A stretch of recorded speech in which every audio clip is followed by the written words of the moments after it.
Hey everybody, welcome to our next live stream. This one we're calling April Fools. I want to thank everybody who contributed to this, whether they knew they did or not. I kind of just pulled some cool shit that I found online. And of course, we got our original content that we're putting out too. Up first, I want to just play, it's a little 1 minute short that Asher Gemini put out on Facebook. I thought it was really cool. It's called Self-Love. And I really like what he's got going on over there now. He's been doing a lot of reaction videos and really cool stuff on his YouTube channel. Check out Asher Gemini on YouTube.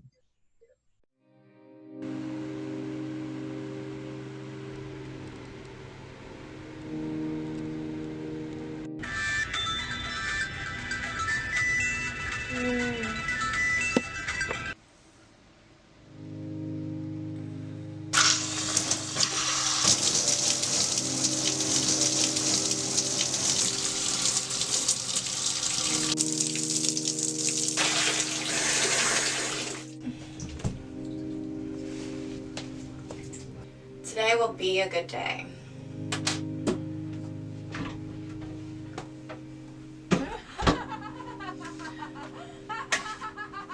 I am beautiful.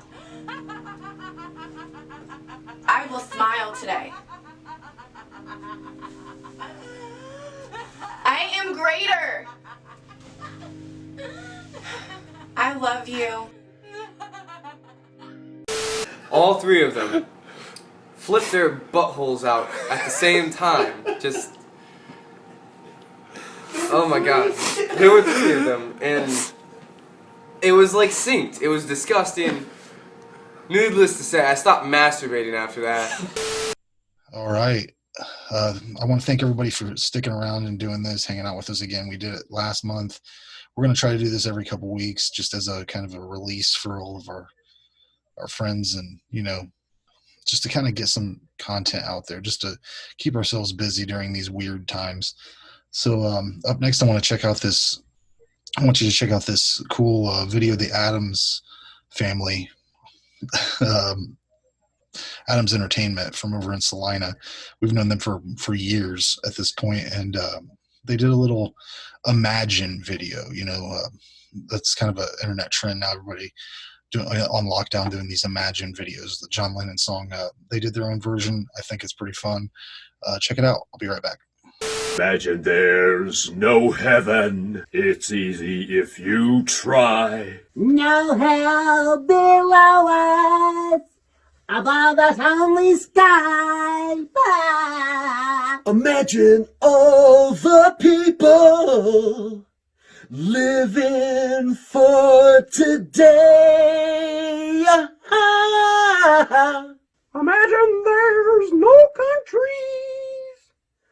isn't hard to do. Nothing to kill or die for, and no religion too. A rary roll, rory roll, read, roo.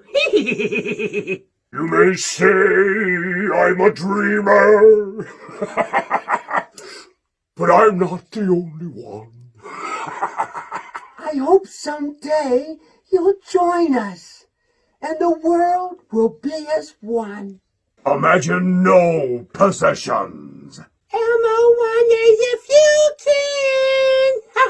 No need for greed or hunger. A brotherhood of man.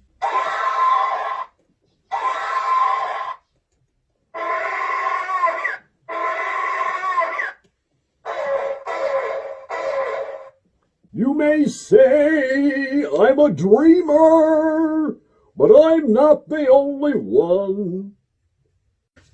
I Hope someday you'll join us, and the world will live as one. All right, up next, Little Henotis. This is kind of a unique thing that they did this year with Coda Bus or Columbus Transit, whatever. Groove Bus, Groove U, Elementary Records. This is Henotis playing on a bus. It's really cool. Check it out.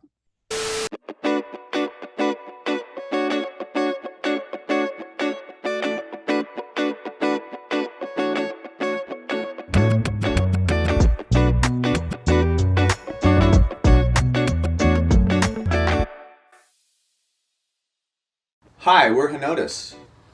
I'm Bo. I make breakfast for the band. I'm Jay. Josh, I do lunch. My name's Trent. How did our group start? We'll start with both of us, right?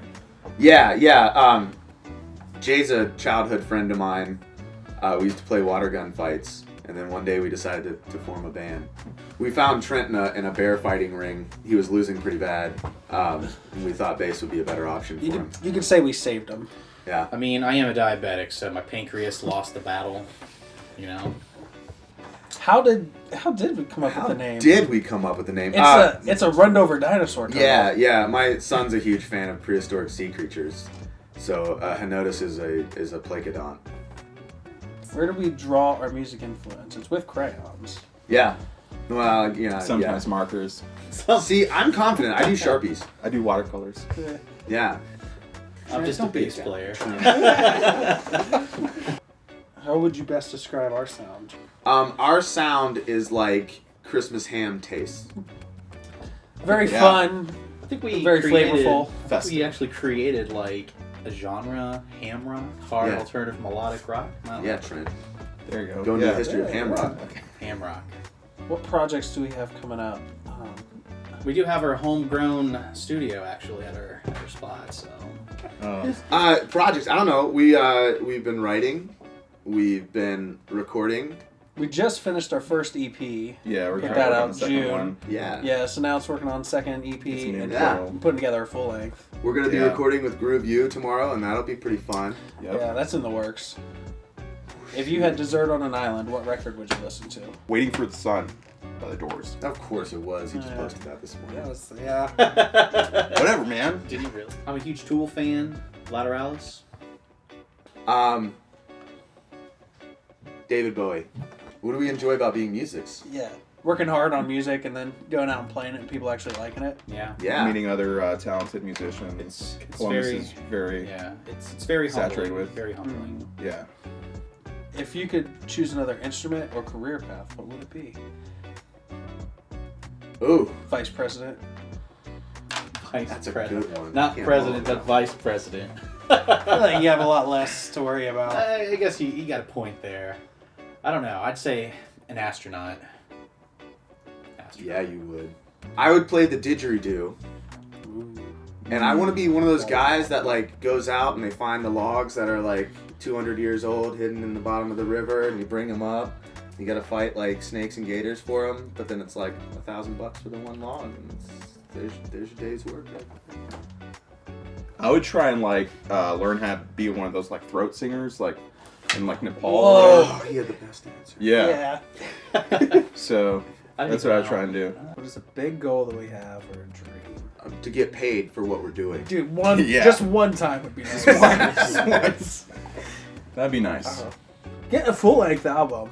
That's finishing And get that paid up. for it. Yeah. Yeah. Yeah, that'd be cool. And play on a bus. Dude, play on a bus. If we could do Yeah, that actually, one it's a day. bucket lister for me, so this is Yeah. pretty cool. Line up early.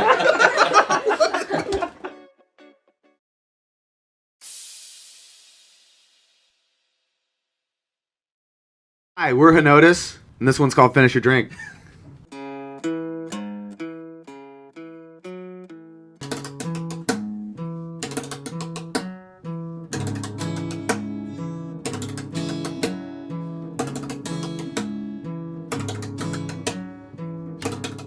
Oh, yeah, when you see them lights shimmering eyes, hell, you got that right.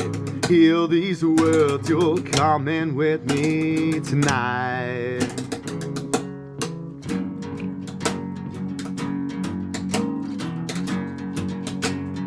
Here comes the best part. Finish your drink and get on with that. Just one thing, won't you let me in? Pick your own sin and then sit and spin. Everybody seems to win. Oh, oh, oh, oh, oh, oh.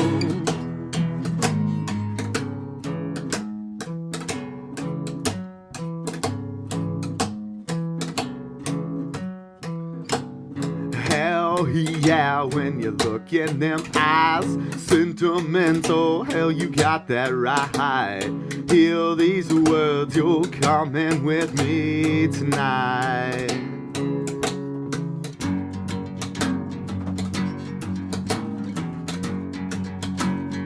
Here comes the best part. Finish your drink and get on with that.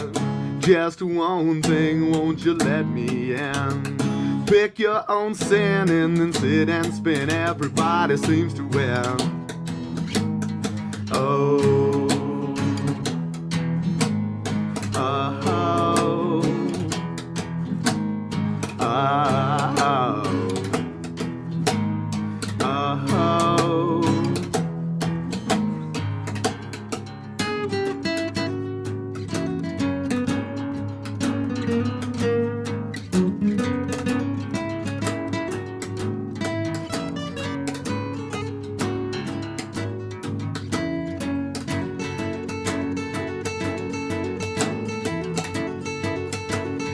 Here comes the best part.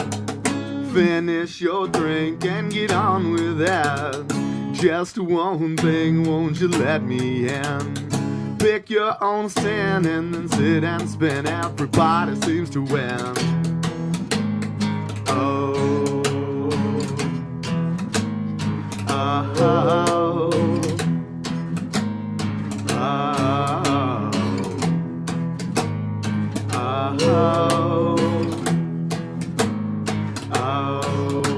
Oh, finish your drink. Finish your drink. Finish your drink. And get on with that.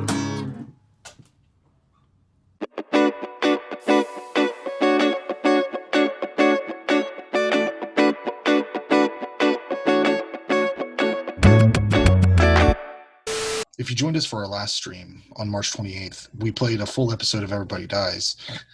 I love the show. He just put out a new one not too long ago, so I figured why not play another one? Here's Everybody Dies.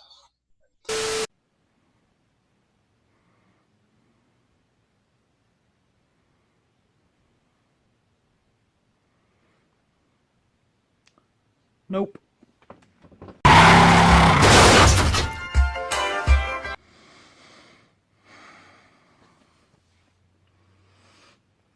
No, no, no, no, no, no, no, no, no, no, No, no, no, no, no, no!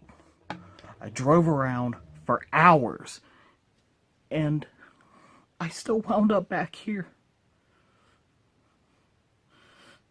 I tried using Google Maps. Well, Google Maps says we're fucked. I have to do this, don't I? I really have to do this. I don't want to. I don't fucking want to. I don't want to review Axum. I don't want to do this. This isn't acting. I legit don't want to do this.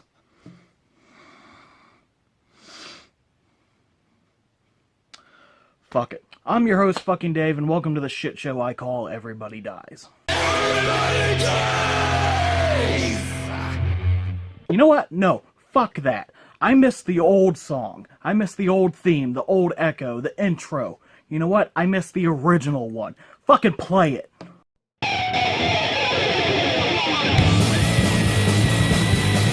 Everybody dies! Everybody dies! Everybody dies! Everybody dies!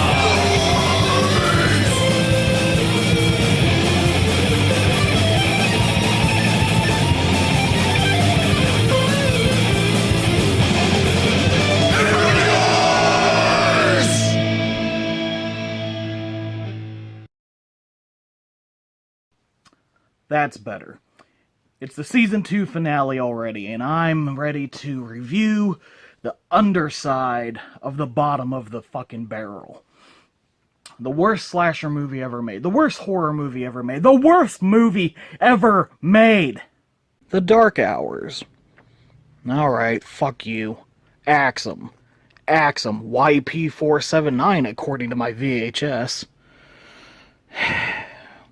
Made in 1992. Oh, god damn it.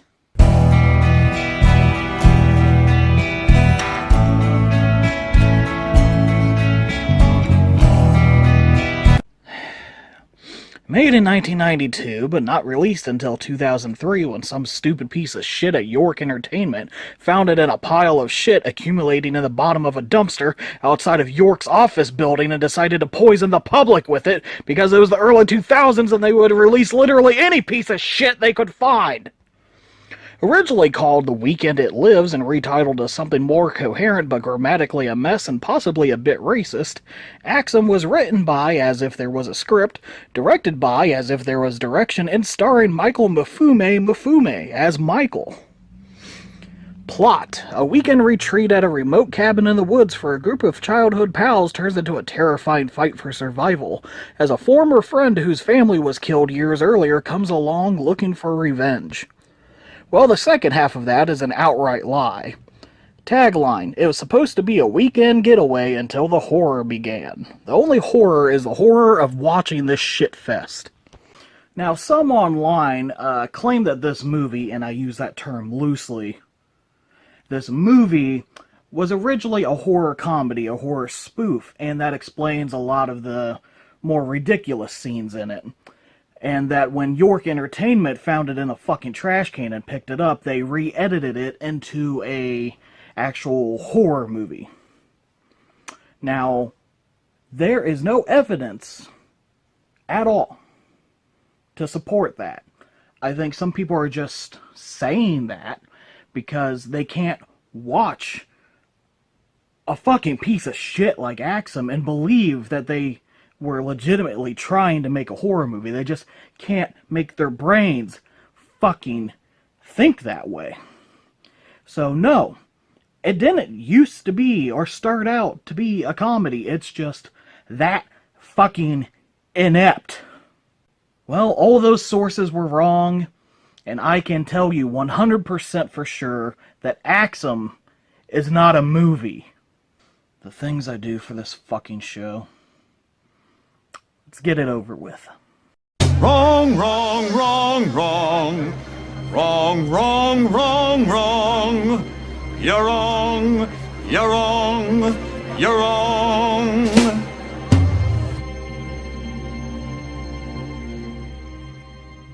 From the start, we see what we were axing for. This is the audio.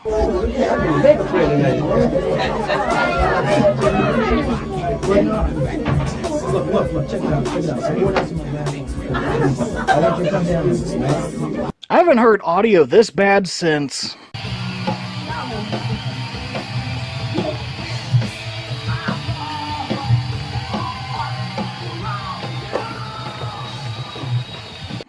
Pickaxe? Axe 'em? This is what the whole movie looks and sounds like. We could end the review here because that's all you need to know. But you sadistic fucks want it all, don't you? You want blood, you want guts, you want axe 'em, you fucking got it! Fuckers. Can we leave in your crib if that's alright with you? Yeah, it's fine. Hey, and I'll drive. Look, alright, look. Even the movie can't stand itself. It fades to black right in the middle of their dialogue.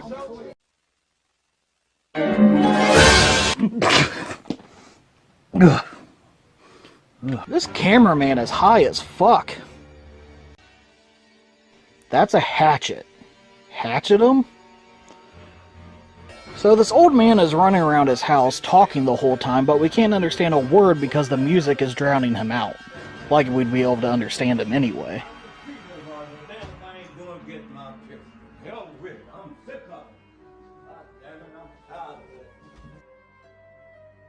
Why use slow motion for just that one shot? Did the killer get lost in between the cuts? Oh, there he is. Oh, shit! 4 minutes in, fuck, we forgot the opening credits. Well, the Morgan State University step show is a good time as any. Wait, why is this in the movie?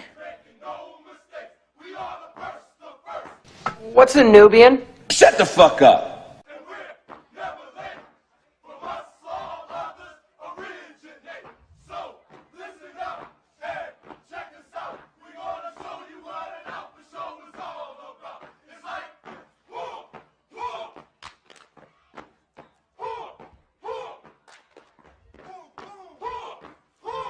Now that is a title card. Fuck, now I'm getting served. Special effects by Full Moon? In McKelvin Center, featuring DJ Double Cut Master, slice 'em up, dice 'em up. OG, my man, So Nice, J Nice, and the other DJ Pope. It's gonna be all good. Everybody come on down. We're gonna have a nice ass time. Let's hit for the party! Yeah! What?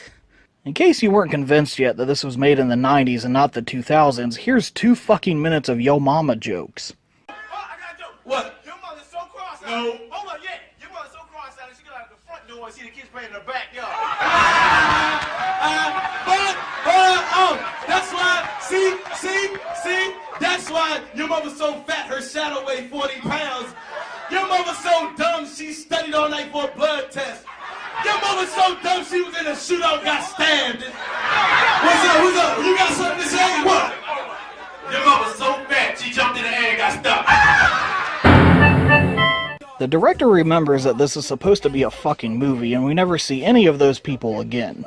We rejoin our cast of characters, who of which we still know none of their names or what they're doing besides what the VHS box told us. Oh shit, they realized what movie they were in and they ran away. The group and some shitty rap music arrive wherever they were going. Man, you see that? You see that, man? You see that? He was 10 feet tall, well, man. He wasn't 10. He was 9. He was 10 feet tall. He was a big motherfucker. He was a big You gotta go back and kick his goddamn ass. No. For both of us. You go back and you kick his ass. I ain't going back. Goddamn it. He ain't have a one. I drop my goddamn. Get off that goddamn and go kick his goddamn ass.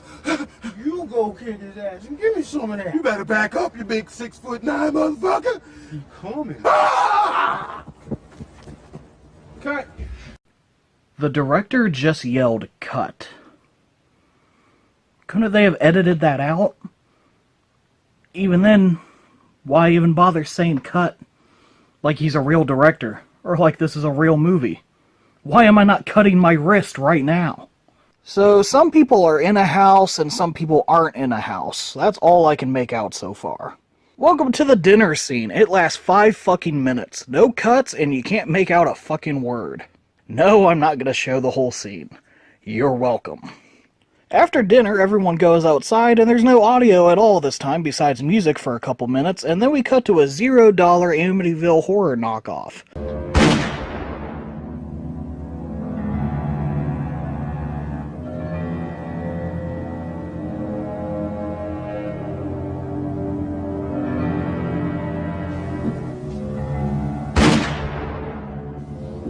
I assume this is what the opening text was trying to say, but this makes no sense either.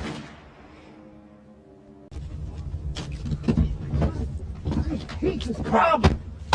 We're out of gas. I told you before we left to get some damn gas, but no, you had to wait. Look, I should have stayed on the goddamn bus. I thought we had enough. I wish you two would stop yelling. All right, look. Let's just go find somebody's house so we can make a phone call, okay? Sarah, you stay here. We will be right back. Breakfast, you come with me. Shit, man. Wait, Breakfast, you come with me. Shit, man. But then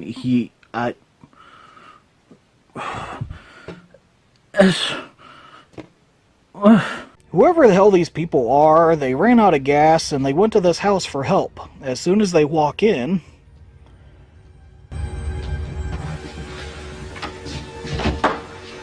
Okay, there's no one here. Is the fucking place on fire?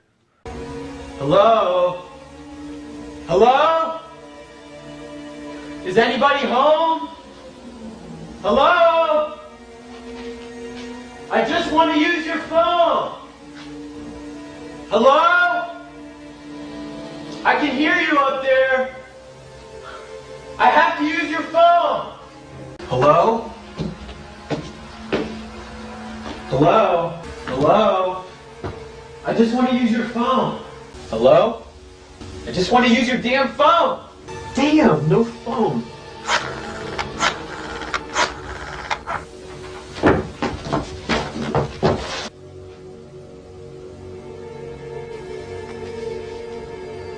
Meanwhile, the women are having an intellectual conversation. If y'all really want to know, he tore it up.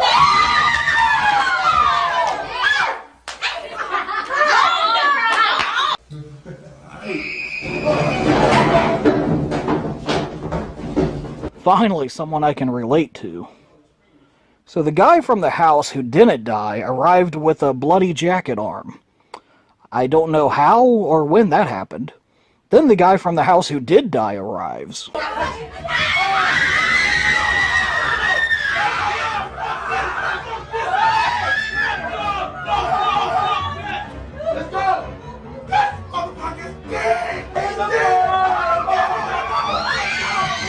Everybody runs outside and the killer is working on their car. Instead of thanking him, they run back inside the house.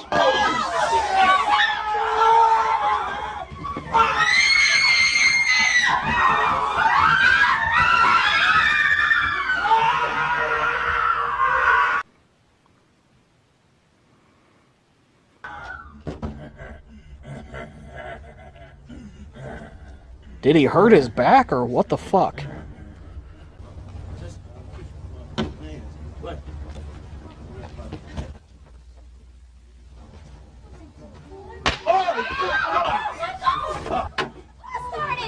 Oh, shit, man. God damn it.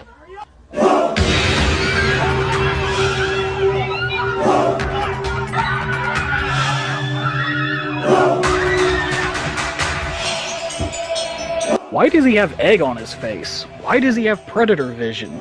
Why is he using a machete and axe him? Why am I watching this?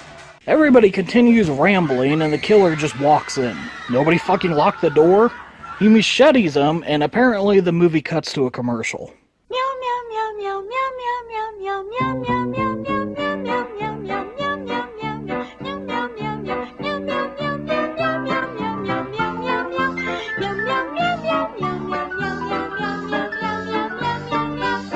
Meow Mix comes in 2 varieties, original and seafood meals. A medley of mackerel, tuna, and crunchy centers bursting with seafood flavor. Meow Mix tastes so good, cats ask for it by name. Some of the group walk around the woods yelling and making as much noise as fucking possible. They are then drowned out by music, and this happens. You just worried about me getting my witch in the truck. You worried about me getting my witch.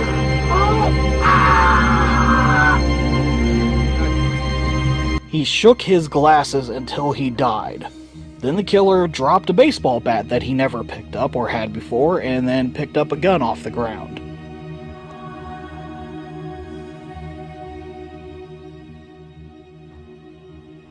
Then the killer teleports back to the house and kills this person.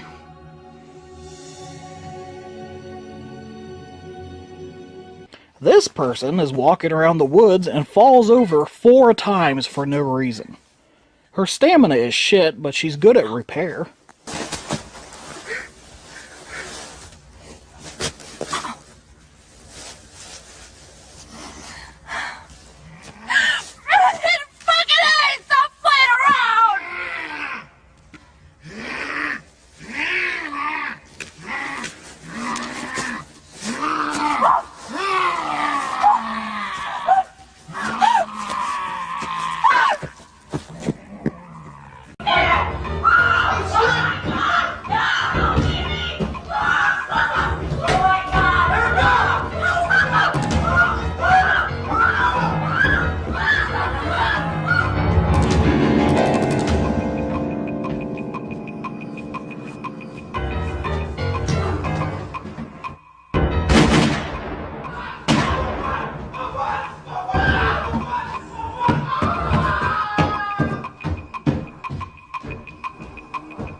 Goddamn leg.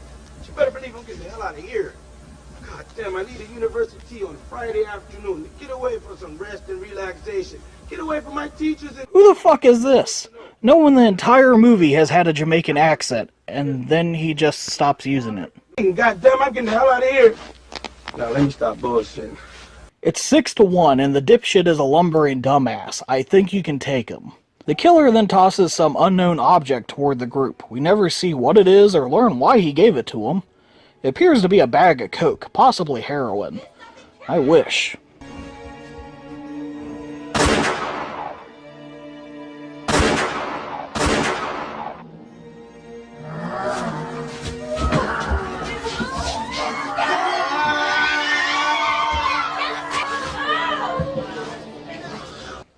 While the killer convulses wildly, someone asks if he's dead.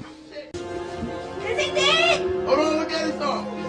They shoot him a few more times, fade to black, and then we show the killer alive, picking up his machete, and he roars while striking a pose.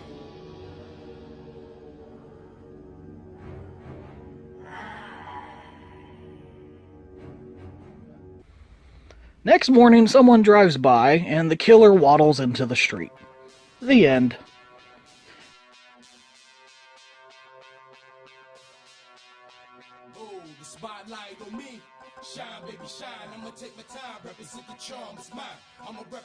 Dedicated to the director's grandmother, he must have really hated her. If she's in hell, she's luckier than we are. 2 minutes of credits and shit rap music. And the last word in the credits is peace. There will be no peace. There will be only war. The weak will be pulled out to the fields, and they will be slaughtered amongst everyone else to let them know where their place is in the world now, in a world where Axum exists. No one is safe. No one will go without punishment. No one will go without pain. For now, forever. The weekend, it lives. Axum is life. Axum is the way. Axum is what we know as existence now. Axum YP479 will be the serial number written on our arms, so people will know that we are part of it. What is it?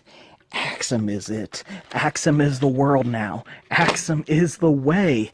Axum is everything. Axum is everyone. Axum is all. Axum is our new reality. Axum is our guiding light.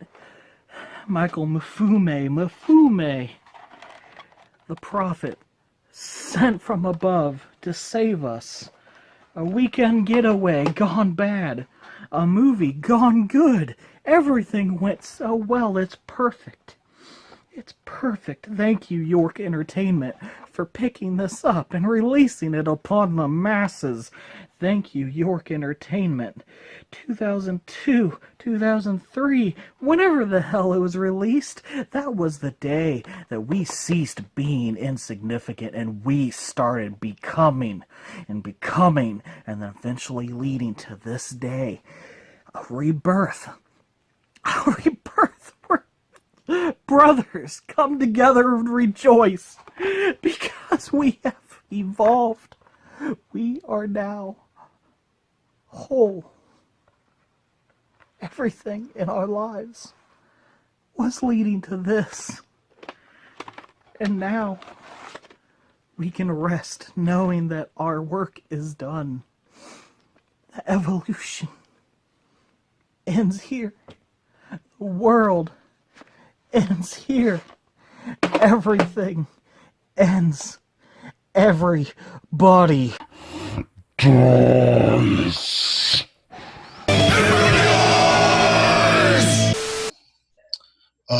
Our friend Joe D's dropped a fun little video on April Fool's Day. He sent it to me and I told him I'd play it. So let's check it out. Eddie Griffin, Dane Cook, Close Encounters is what it's titled. This is from Joe D's. Thanks, Joe. Shit, how many of y'all believe in aliens? Shit, how many of y'all believe in aliens? Shit, how many of y'all believe in aliens? Shit, how many of y'all believe in aliens? I think there's some aliens for real. How many of y'all believe?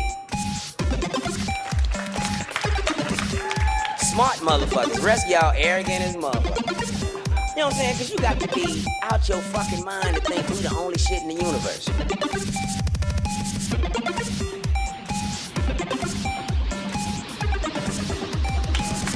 You know what I'm saying? You look at all the diverse life on this one planet. Birds, snakes, alligators, lions, tigers, and bears. Oh my! One thing that I've always wanted to do ever since I was little, I've always wanted to be abducted by a UFO. I mean, look at the diversity just amongst human beings, you know what I'm saying? Like, God gonna create all this life here and then just say, all right, everything else will be lights. Sometimes I just go hang out in the woods. I'm just waiting for that blue light. That's how they suck you up, by a beam of light. They suck you up by your chest.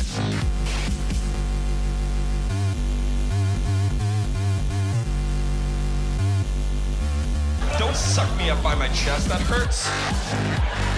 I mean, look at the diversity just amongst human beings, you know what I'm saying? Like, God gonna create all this life here and then just say, all right, everything else will be lights. You know what I'm saying? Hell yeah, some motherfucking aliens out here. What if this happens? Oh my God, what if this happens? What if the mothership comes over middle America and we're all sitting watching TV, all the news crews are focused in and we're sitting there watching, right? What if when the hatches finally open, out of the UFOs come thousands of 100-foot Native American Indians? We're gonna be watching like, fuck, those are huge Indians. We known throughout the universe as the fucked up planet. That's why motherfuckers say they seen a UFO. They don't say it landed, came in the house, or cooked at dinner. You know what I'm saying? Them motherfuckers ain't landing. Shit, they be on the spaceship, man. This is probably just the fucked up planet tour. They get a little pamphlet and shit.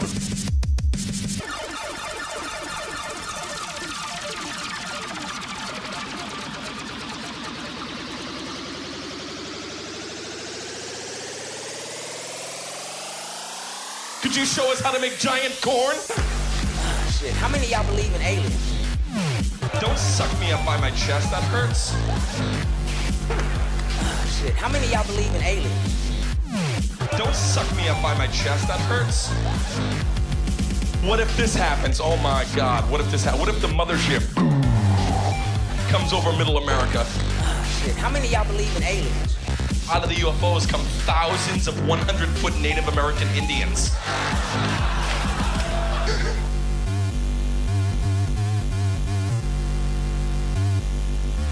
Could you show us how to make giant corn? Shit, how many of y'all believe in aliens? I think there's some aliens for real. How many of y'all believe? Smart motherfuckers. Rest of y'all arrogant as motherfuckers. You know what I'm saying? Because you got to be out your fucking mind to think we the only shit in the universe. I mean, look at the diversity just amongst human beings. You know what I'm saying? Like, God can create all this light here and then just say, all right, everything else will be lights.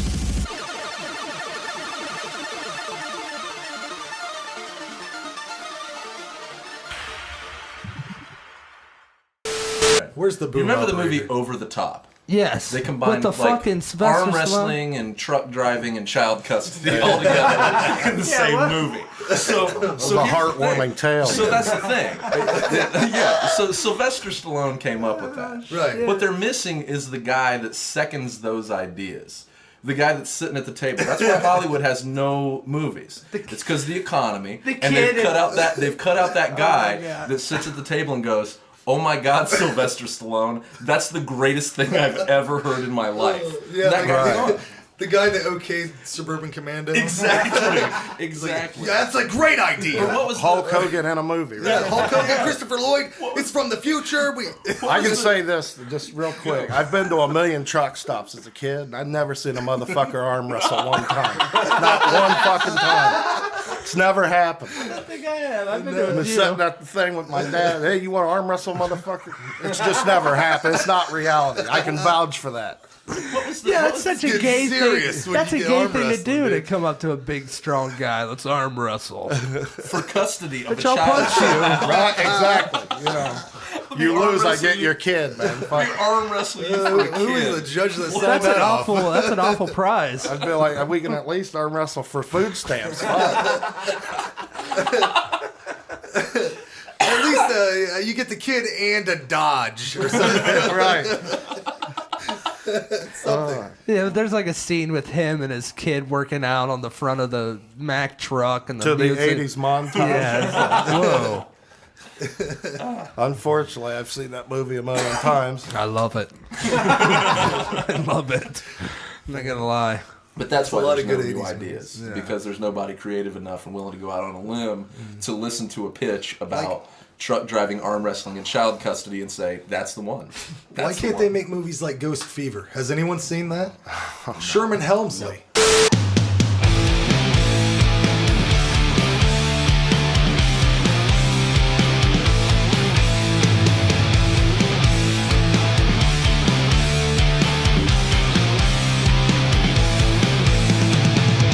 There's a girl that I know.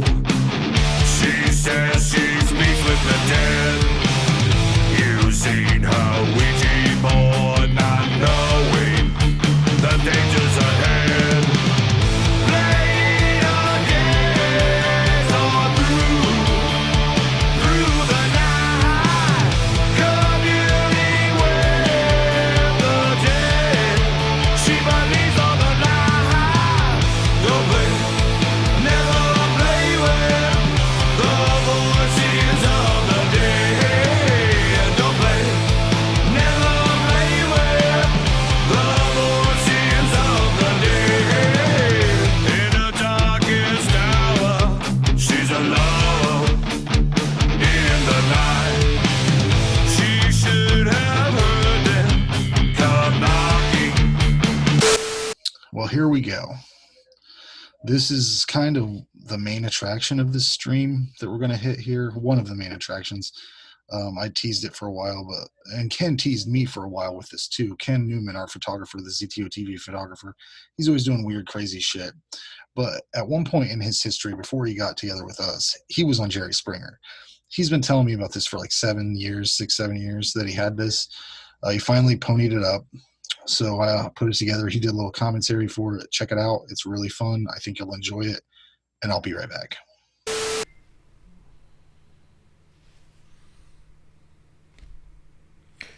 All right, so 9 years. It's been 9 years. I had this video from 2011 at the Jerry Springer show that I've been holding secret and very dear to me because I know if Aaron England got a hold of this video, that he would be ecstatic to use it at his advantage because it has a lot of fun material along with it that he could be like nitpicking and greedy little bloodthirsty little fingers and just have fun digging into. I know you would. So, at my discretion, I decided to say 9 years is long enough to wait. I'll go ahead and give it. So I went this weekend and I handed England that content and let's see what he does with it. So this is from Jerry Springer, 2011. Episode is called Sisters Square Off. And it stars me and three of my people, pretty close to me at that time that we didn't see eye to eye. At least some of us didn't. Let's go check out, see what we got. Welcome back. My guests today are jealous lovers. Please meet Ken. He says nothing will stop him from getting his family back. Ken, what's going on? I've had a lot of problems going on lately the past few months with my ex and my family. And so it's really it's a little much to handle. I'm sorry, I got to say though, there's too much. You can't get anything done. So you gotta do stuff. All right, so let's give you guys a little bit of a backstory to this. So it was a Sunday morning, and I'm laying in bed, and my friend Brittany gives me a call and says, "Hey, do you want to go to New York?" Well, yeah. I didn't think twice. I didn't even stutter. I said, "Yeah, sure. When do you want to go?" And she says, "Well, you got to find a girlfriend first." And I said, "Well, what is it?" She said that we're going to go on the Jerry Springer show. And I'm thinking, all right, sure. Well, whatever. I've never done that before. Of course, I've always been into the very spontaneous in this moment kind of thing. So sure, why not? So she said, "Well, you got to find a girlfriend first." So I said, "Okay, give me a little bit, 5 minutes. Give me a call back. I'll see what I can do." So I made my first phone call, and before I even made my second phone call to see if I can find a mock girlfriend to go with me to whatever show this is going to do, I get a call from their producer, the Jerry Springer's producer, and she asked me, "Do you have any dirt on this girl, Brittany, and her boyfriend? Do you have any secrets? Is there anything that she doesn't know about? Is there any kind of fights?" I'm thinking, well, there's this one incident that I had. It was an altercation I had with my ex-girlfriend and her boyfriend. So the story went as this, and you'll hear it in the video here shortly, that she was at a party. I had the kids all day. And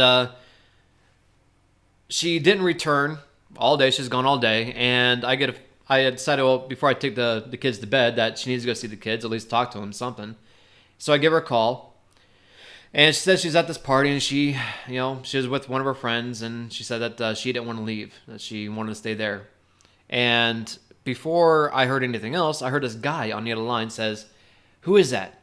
Don't be with him. Break up with him. Don't be with him. Be with me. Hook up with me." That's all I heard. Well, I knew who the voice was, and I recognized who it was, and it was Brittany's boyfriend. His name is Mikey. Mikey likes it, apparently. So what we did was, before I did anything else, I told her to tell him to shut up before I make him shut up. I said, "Shut the fuck up before I make him shut up." Nope. He's sitting there running his mouth, and he grabbed the phone, started, bitching at me, yelling at me, cussing me out. I'm not a shit talker. I can't do the whole confrontation thing without doing something about it first. So naturally, I hung up the phone. I took the kids up to my mom's, and I knew what house they were at. I knew exactly where they were going to be. So I, paid them a little visit. So when I arrived at their front door stop, I took a deep breath. I walked up to the house. And before I even got to walk into the house, Mikey just so happens to stroll out onto the porch by himself. And before he realized I was out there, he shut the door behind him. He turned around.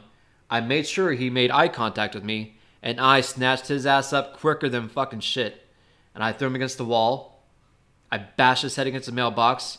I threw hands on him multiple different times, and I threw him down to the ground. I just started wailing into him. He did not have a chance to defend himself. He just curled up into fetal position with his hands above his head like this, just taking all the hits I could as he's sitting on the ground, just letting me lay into him. Before people realized that he was missing from the party, 2 people walked out, and I picked him up, picked Mikey up by his shoulders, picked him up on his feet, and I said, we're going to go for a walk. So we did. We went around the block, and I told him if I ever caught him fucking with my girlfriend or ever again, then I was going to have his ass. He said, okay, and left it as that. So that's how the story began. Now, there's a lot more history than that, but that's the story that we used at the Jerry Springer Show.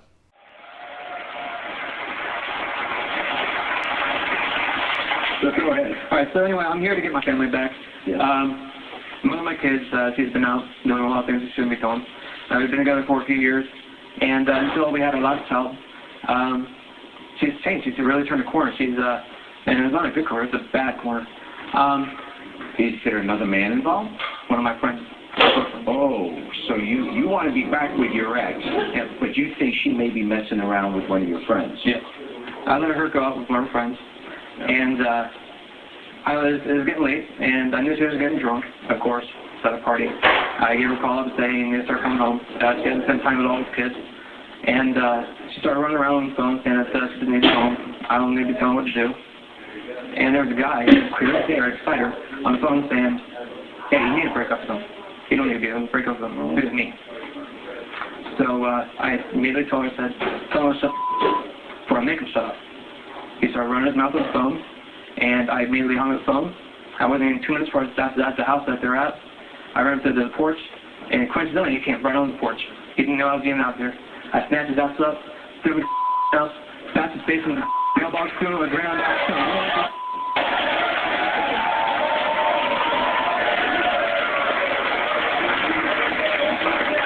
You sound like a perfect guest for our show.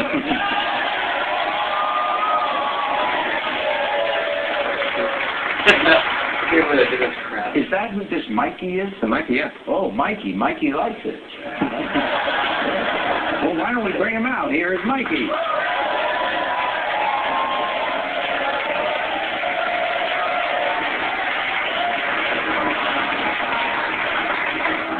Sorry, Ken, but I did have sex with Katie both times. 2 times? I'm sorry, man. 2 times? Not just once, but twice? What the fuck? So, before we got onto the show, Brittany knew that something bad was going to happen. She just had a feeling. She was right. She had every right to know something was going to happen because it's the Jerry Springer Show. People are going to fucking fight. So she made me promise not to punch him in the face, which I didn't. But man, I had a hold of his neck and I did not let go. Now that little scene, that cut scene, with me and him scrapping on the floor, well, that went on for a long time. The Jerry Springer Show had to actually edit out 30 seconds of the time, at least a minimum, because I had such a deep, deep grip on his neck that they were pulling him and hurting him because I was not about to let go. Finally, one of them whispered in my ear, says, let him go. I finally did, raised my arms up, and he just slid back like a fucking snake. Are you married to her? No. No, but they've been together for 5 years, and they have 2 children. Why would you do that if he's your friend?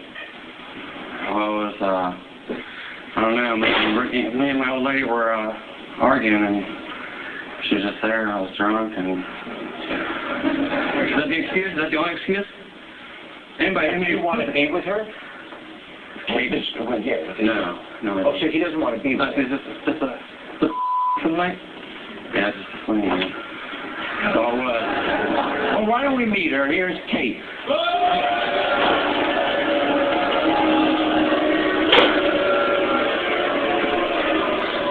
So here's the baby mama, Kate. This is my kid's mother. I still am glad I get to talk to her, and I hold a very good friendship with her still. We have to. We have kids together. But at the time, we were at a very rocky state because we didn't know where we were at. We actually were broke up at this time, and it was kind of rocky still. But you know that the Jerry Springer Show is going to do the best to feed information and make everybody go against each other to kind of stir the little shit pot that they have brewing right now backstage. So when they brought her out, of course, here she is, attacking immediately. And I was a good father, but I might not have been a good boyfriend at the time. But at least I know what was important. But I don't want to be with him. But you don't want to be with him. And why don't you want to be with him? Because he treats me all the time. That's from the best. Treat you as good as you can. The kids love you. I love you. We're good. We're good for years. Yeah, 4 years. We're good. What happened? What did happen? I'm still young. I don't want to be in a relationship. Oh, so you don't want to be in a relationship? Yeah, I don't. But you have children. Yeah, I have 2 kids. So you leave me the kids while you go out and do what you want? No. Then why am I being treated like that? I'm not your babysitter. I'm their father. You're not. Then why are you their mother? Then why are you their mother? I am. Act like it. I do. You're doing a horrible job of it. What does she do that's horrible? It's not there. Jerry, she doesn't do anything to take care of him. She hasn't had a job. She lives off the government. I love my kids to death. And I'd die for them, Jerry. I wish I should get the same kind of care, consideration for them. Why can't you do something better than just sit on your butt, go to your friend's house, find someone to party with? As soon as a friend calls you up, you're gone. Your friends are last. When we had kids, they were my responsibility first. I put them first for my life, for anything else, any of my friends. I could be out the bars, I could be out drinking, I could be a piece of sweat, but I'm not. Why can't you turn and look at the audience and say that you're a good mom? I am a good mom. And tell them that. I'm a good mom. Anybody can turn their back to everybody else, hiding in a little corner of their own little world. You can't live like that. Everybody knows it. Your friends know it. Your family knows it. They all come to me when I got the kids, ask me, hey, let's go to the park. Sure, I'll do that. I'll take the kids out. When's the last time you took the kids out to the park? When's the last time you took the kids out to somewhere else? You got your friends? Your friends support you, don't they? No. Then you can find someone that doesn't. Who's Brittany? That'd be my girlfriend.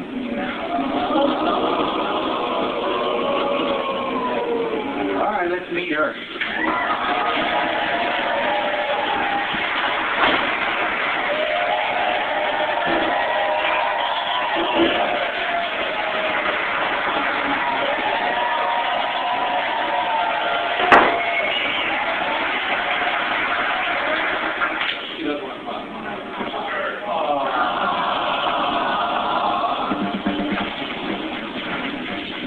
These other mothers that are single, I didn't know what they're going through before until I started taking on the job myself. It's demanding. It's really demanding. I understand.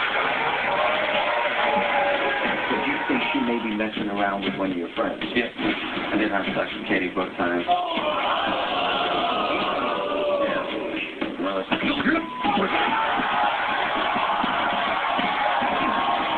everybody I'm bad, Mom. Oh, you are? No, I'm not. What is this? No, I'm not. Who's Brittany? That'd be my girlfriend. She doesn't want to talk.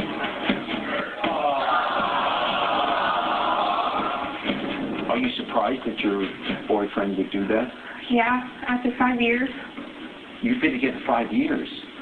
High school sweetheart. Were you aware that any of this was going on? 6 months ago, I heard, but I didn't know. But you didn't know, but now you hear it for sure. Yeah. Do you have any interest in staying with him after hearing this? Or you think maybe this was just something you shouldn't have done, feel sorry, he still loves you? I think if he wanted her, he'd be with her. I mean, it takes my trust away, of course, and every plan that we had, but I'm not sure now. Well, what do you want to say to her?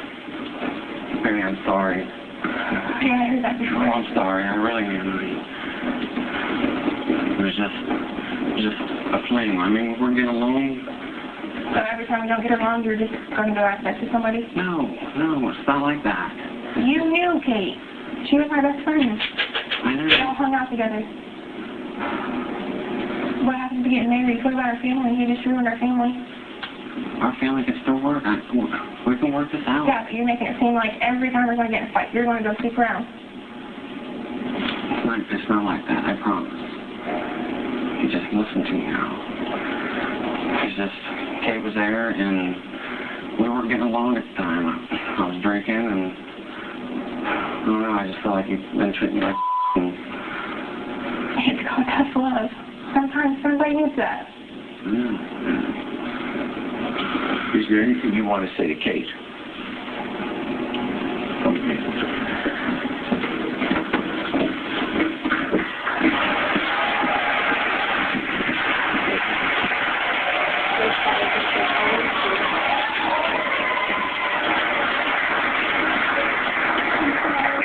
But why? It's because you're my best friend. No. I was here through everything with you. Even, I know, I'm sorry. And he was bad for you, you know he was bad for you. He wasn't all good either. You know, we were all friends. I mean, why did you have to pick me? The closest one to you. I really don't know. I'm sorry. I can't take it back. Do you want to be with him anymore? Can you? Not right now, no.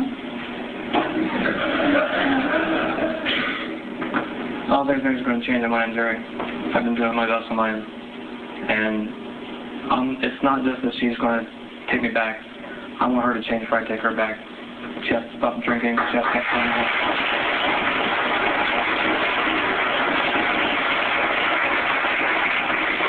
I want her to be a model mother. I see a lot of these other mothers that are single, and I didn't know what they're going through before until I started taking on a job myself and taking care of multiple kids and working and taking care of yourself. It takes a lot of stress on yourself, mentally, physically. It's demanding. It really is demanding. I understand when I was gone before and I worked all those times, and I came back. We had trust. We had a good relationship. I don't see why it fell apart until I came back and we started good partying and being your friends and choosing them over the family and kids. I even tried to help you, you know, better yourself. It's like, me. We're going to try to work it out with him.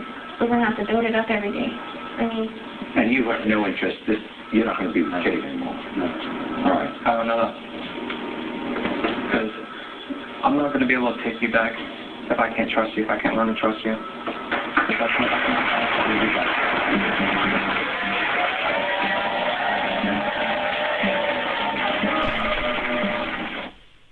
All right, so that was a little hard to watch. There's a lot of heart-to-heart between everybody there on stage, and looking at this is almost kind of like picking a scab. You know, you got that scar that was once there, and you don't want to pick that open. So I want to make it clear now that everybody that's on that stage now, to this day, we all get along, we're all still friends, and we all have a pretty good friendship and relationship when it comes to trust and respect. So, like I said, this is 9 years ago, and it does not reflect on how we feel about each other today. So, moving forward from that, the audience now gets to pick us apart like we're fucking meat, and they are ravaged primal animals just waiting to say something smart. But before that, here's a little bit of Jerry nudity, and it was disgusting. The best show on TV coming to New England, which is made by white.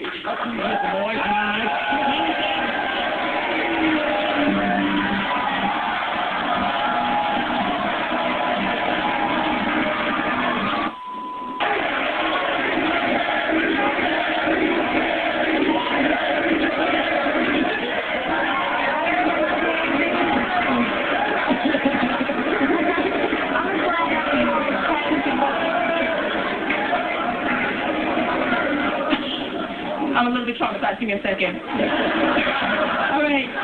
So the dude in the blue with the little dress. I want the name of your dealer because obviously you must have been high off of something if you left a beauty for a crackhead beast.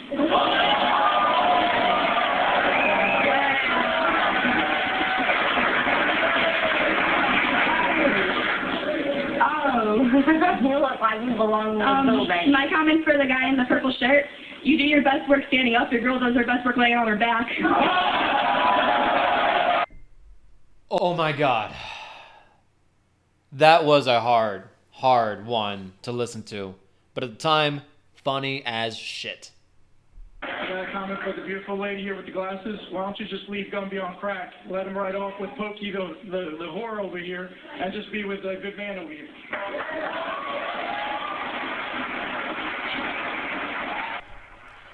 Gumby on crack. Pokey.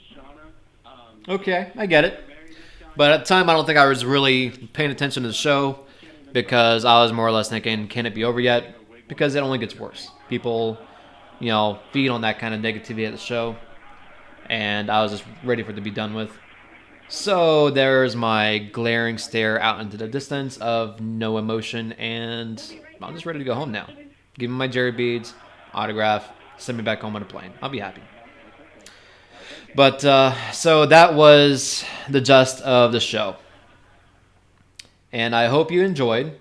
It was a trip that I will forever remember because we all went in as friends. And we came out still as friends, slightly damaged, still as friends. But it was worth it. Looking back on it now, you can laugh and say what you want. But we all have to remember that we are all in this together. And no matter what choices you make in the past, they can always creep up behind you and bite you in your ass. This release of content to England, I'm sure it will bite me in the ass. We're in quarantine. I don't give a fuck. So, I'm Ken Newman with ZTOTV. I urge you guys, if you guys already got out and got your toilet paper, that you guys do so accordingly and don't be assholes and fucking spread viruses and shit. Go out there, get your Lysol, get your fucking gas masks, and fucking do shit the right way and stay the fuck away from each other. 6 feet, motherfuckers. 6 feet. 6 feet, motherfuckers.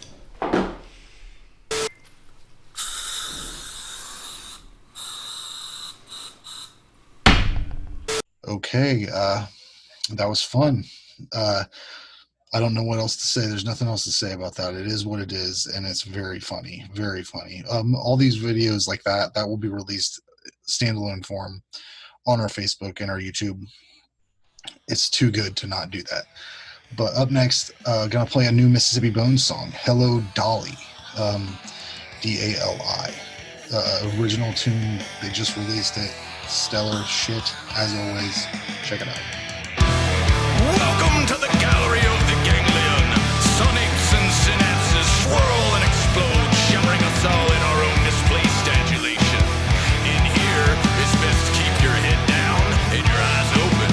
I got the fever, a kaleidoscopic contagion. Jackson Pollock, you must the saints. Delirium, my fearless captain, said the waves are breaking, the ship is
pepper sauce. Tom Let me Morello, come up here. Let me read this to you here. It says, warning, use this product 1 drop at a time. Keep away from eyes, pets, and children, not for people with heart respiratory problems. Are you all right there? You got any heart respiratory? And also, let me get this in. This is the most important part. This is the most important part. It is a delicious addition to most any food, but especially sauces and meats. It is also a great industrial cleanser. So it's really fucking hot, and this is gonna be funny, I think. Jesus. So I'm going to be vomiting in the corner. let me get a little bit out of here. Oh God, Frank! It's Throw thick. it all over. It's very thick. Oh Lord, Joe. So that'll take paint right off the building. Oh yeah. Now we're getting it. Whoa, easy. Oh yeah. There it goes. Oh, Oh, God. that's too much. That's too much. Okay. All right. Wait a minute. Do we even have your size in our shirts? I'm sure he can fit in an XL, right? It might be baggy, but that's the style, You right? can wear it as a nightgown for night. It's the 90s, isn't it? That was good. Yeah. It's a kitten. There we go. Oh! Okay, give it the mic up to this guy. Let's hear what he thinks about it. Give it a second. It's got to set in. It's really hot. Yeah. Is it still affecting you? Because it kind of just burns through your tongue. Jesus. But, yeah. It's literally getting worse as time passes. And now I can't feel my mouth. And, I'll tell you what. And now I can't feel my lungs. And now I can't feel my asshole. Yeah, that's gonna come out. Oh, thank you, Joe Diesel. Are you playing with yourself? No. I mean, maybe for some, maybe for, you might be connected to that person in a way.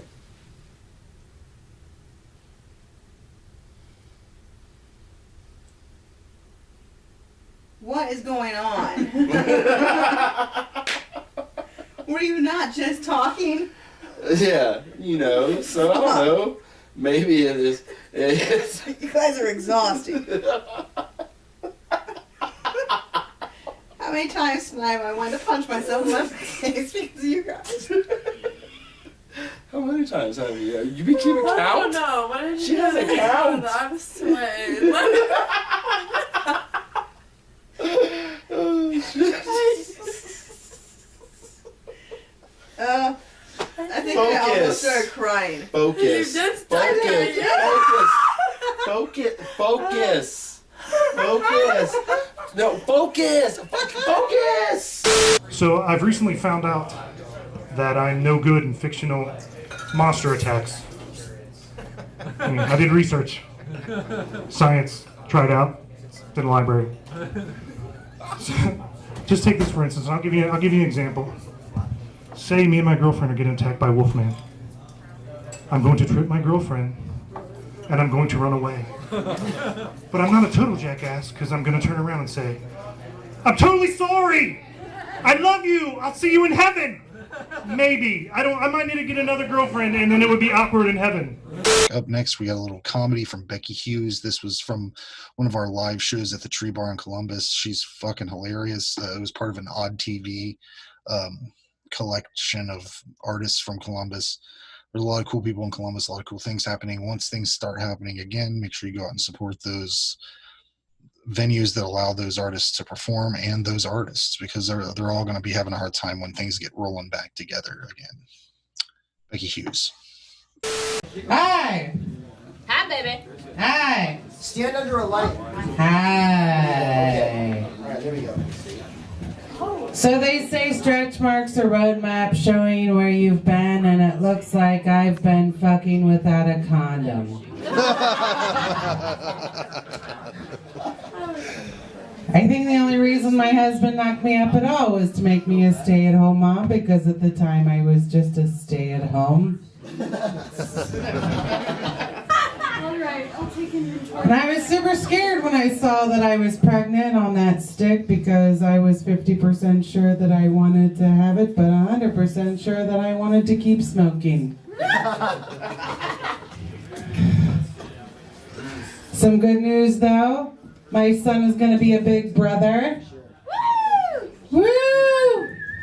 I'm not really sure it's mine though. So my husband and I are getting a divorce.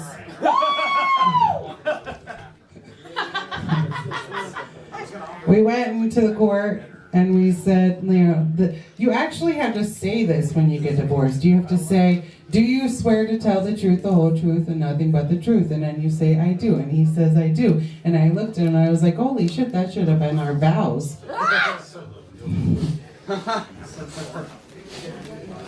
So we've been separated for 1.5 years though.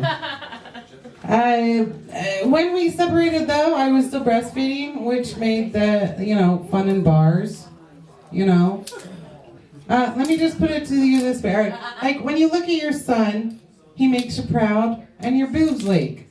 And then you go to karaoke and your friend does really well and your body wants to feed him.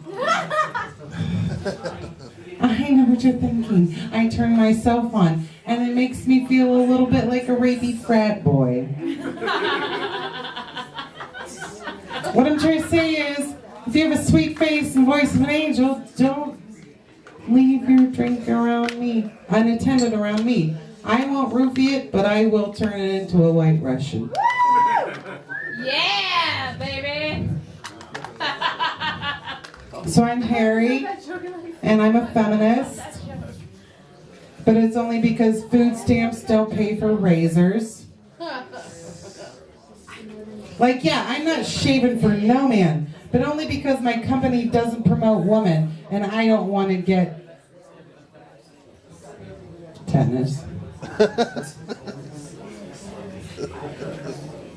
All right, this is my last joke.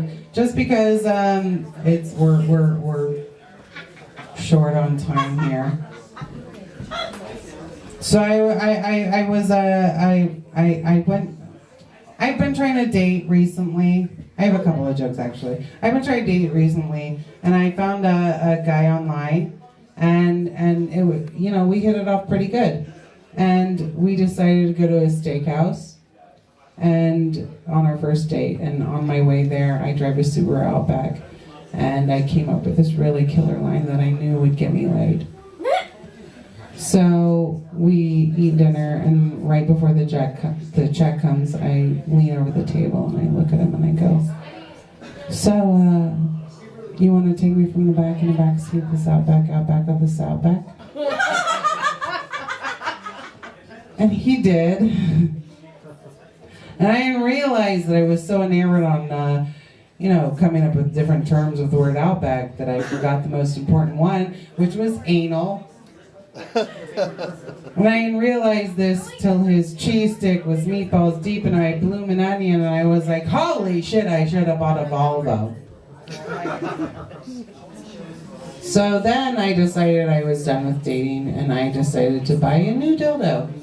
And I found myself on the weird side of the internet, guys. I found myself on the side of the internet where whale penis dildos exist. That's great. And I found out that 45,000 people have bought a penis that looks like a whale dick. And now that you know that fact, you know that at least one person has had this night. Fuck me with that whale dick. Do that thing I like.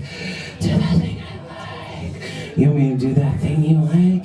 Yes, goddammit, just do it. Okay. Ooh.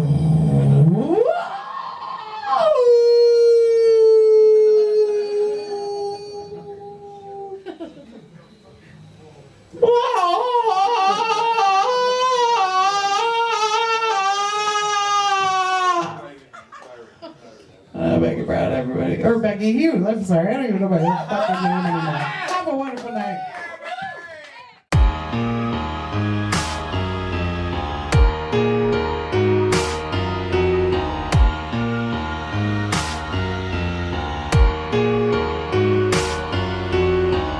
Super Satan Show, the voice of God. Check it out.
Now we're in business. Oh my god! Are you gonna keep that in? You should keep that in. All right. We put the tits away. All right, we're back. Hey, Mom, we're back. ZTO. Zombie Takeover TV. How dare you wake me from my blackout? That's a lot, Mom. I'm not saying that sarcastically. I'm saying I was drinking with my mom and came to during the phone call. So, and the dehydration is what I've been telling myself, since the only reasons I could find for sudden temporary blindness was stroke and shit. Don't want stroke, right? A lot of new cool stuff happening with musicians lately because of this lockdown. And Hellfire Centers just released a music video for Sweet Mary. It's fucking great. I love those guys and everything they do. Alan and the guys, they always knock it out of the park. It's a great time when they're allowed to play live again. I highly suggest you go check them out.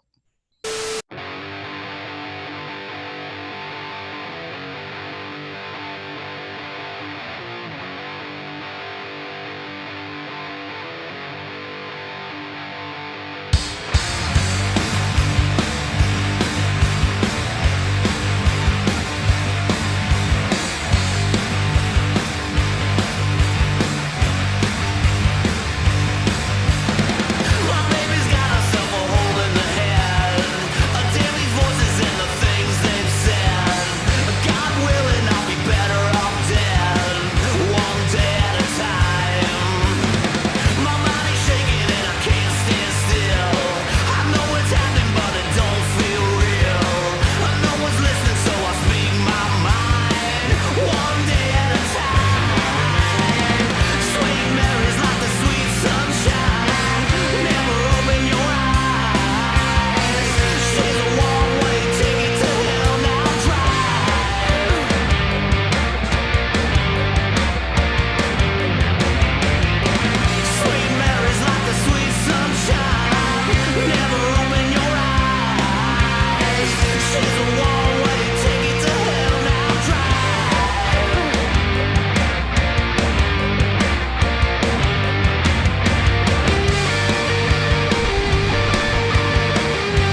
caressing, massaging the area essential to giving him that on a dog, which is fully covered in skin.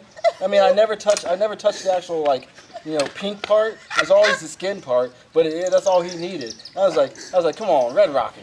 Did you finish it off? No. What is that, man? Well, That's I just rude. wanted to tease him. That's rude. I just wanted to see if he could still get it, you know? Because I was wondering, you know, because in dog years, that dog was like 140, dude. I was like, I wonder if I'm 140, ever make it to that age. Were you for like- some fucking reason that I can still get one. Were you like making kissy faces at him and stuff? No, I wasn't making like kissy faces. I wasn't like thinking of me as a poodle or anything. I was just like Red Rocket, just like South Park, man. I was like, come on, Red Rocket, show it to me. How old were you? Oh, I was 20-something. Why did you do it? I missed the part on why you did it. Just because he was old and I figured he didn't have a heart, hadn't had a heart on. I got, you know, had some pleasure out of life. Well, we all know what He Ralph's came- going to want when he's old. So Well, keep yeah. that in mind, everybody. If I can hand job. Just get it done. When I am old, if you guys could please just check and see. Make sure it still works. Make sure it still works. Up next, we have a submission from Tyler Schaefer. This was originally supposed to be some sort of comedy project Dan Fraley was working on, but check it out. Little local live comedy. What is up, everyone? I am Tyler Schaefer, and I am losing my goddamn mind thanks to this coronavirus. I've stayed inside for what feels like a fucking decade, watching movies and TV shows for hours on end. I need to get out and tell jokes, which is why I'm here at this undisclosed location you see in your background. And I'm going to talk to you tonight about some of the movies and TV shows I've watched since we've been in lockdown. First up, Rambo: Last Blood. For those of you who don't know, this is a movie about a 73-year-old John Rambo taking down an entire drug cartel on his own. I hated it. I want a more realistic Rambo. I want Rambo 7. He fights the urge to eat dinner before 3 p.m. Rambo 8. He fights erectile dysfunction like most 73-year-old dudes do. Rambo 9. He fights dementia. And Rambo 10, they replace him with Michael B. Jordan and reboot the series. I've also watched the acclaimed murder mystery show, The First 48, where homicide detectives have 48 hours to solve a murder before the chances of them ever solving it go down drastically. Now, I've noticed on the show, the dead bodies, they blur the top half, but they leave the bottom half completely uncensored. Now, if I'm a victim on that show, depending on what I'm wearing that day, I may want those censors flip-flopped. That's right, if people see my upper half riddled with bullets, they'll feel bad for me. But if they see my lower half laying there in a pool of blood, wearing jorts and Crocs, they're gonna be like, wow, this asshole had it coming. And I want to talk about the new To Catch a Predator. That's right, for all you nostalgic To Catch a Predator fans, there's a new series out called Hansen vs. Predator, which makes it sound like some big-time UFC fight. I imagine the introductions will go down like this. Now, in the corner to my left, weighing about 275 pounds, hailing from his grandparents' basement. Ladies and gentlemen, he's lonely, he's horny, he's unemployed, he drove 2 hours for sex with an underage girl. It is the Predator. And in the corner to my right, weighing in about 50 pounds more than the last time you saw him, hailing from obscurity. Ladies and gentlemen, it is Chris Hansen! Now that is a UFC fight I have no problem shelling out $69.99 for. My name is Tyler Schaefer. Thank you. Have a good night.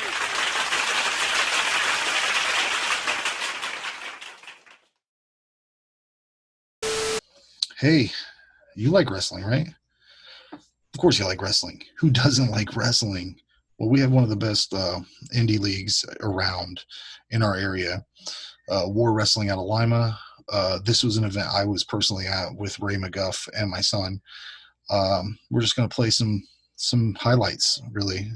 It's just fun. War Wrestling, support local. Welcome to War 16 and Michael McCormick and James McDowell, a terrific card on tap. have for tonight. 2 big cage matches. Fans bring the weapons. TLC, last man standing, I quit. If this show is not for you, if you are a faint of heart, you might want to just go do something else. Maybe take up for shag. Yeah, well, yeah, you make it sound like it might get a little bit bloody, and that's entirely possible when fans bring the weapons. And let's not forget also that there's going to be a couple of title matches on the line tonight as the Respect title tournament concludes tonight, and the tag title tournament is on the line, or the tag title is on the line in a 6-man, 3-way tag match. We'll find out. Yeah. Most importantly, though, this show will close for the first time in an anniversary show at a War Wrestling event with the women's title on the line. Two, as it was described to me, 2 broads who don't like one another, and Heather Owens and Paloma Star, they are going to go to battle in a giant cage. It is going to be a heck of a night. This grudge match, scheduled for one fall, is brought to you by Alter Ego Comics. Making his way to the ring. Look back it down! Mr. TV! I have a rich history with both of these men. I promise you, this is going to be one hell of a match.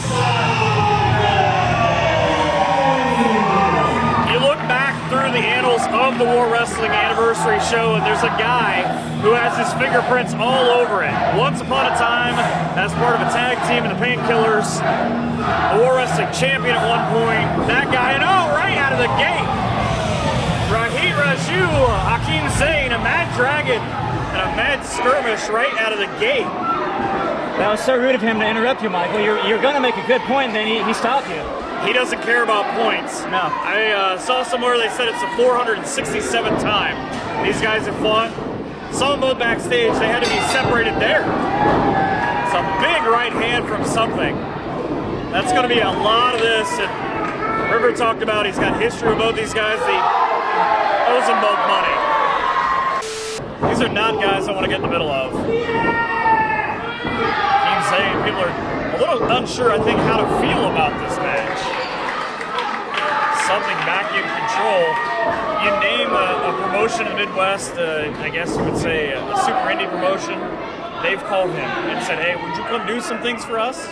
He's probably taken most of their belts in the last 3 years, too. It's a guy that really... Right there. I don't care how big and bad you are. I've said it a million times. I'm poking the eye, even the odds every time. Referee not sure what to do as he's speed on display. And Jimmy alluded to it. Speed is going to be what's on his side. Look at Hakeem Zayn in background, kickboxing, jiu-jitsu. Right now, just hit him as many times as you can. It's not fancy, it's effective. Yeah. Rope-a-dope all the way back around in something.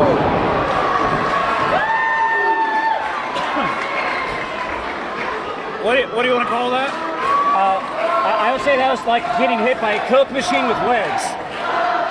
He jumped so high, that was navel to nose. Something with a miss in the corner, though. Ooh, you can hear that. End to head. Ooh. Go ahead and wash the face. Down goes something. Cannonball. Ow. That's got to be it. 1 and 2.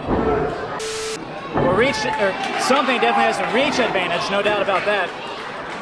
It's still kind of an awkward thing for me to hear people cheer Jake something. Yeah, it is different, isn't it? Just all the years where he'd come out and say horrible things about these nice people. You mean the truth? It's not what I said.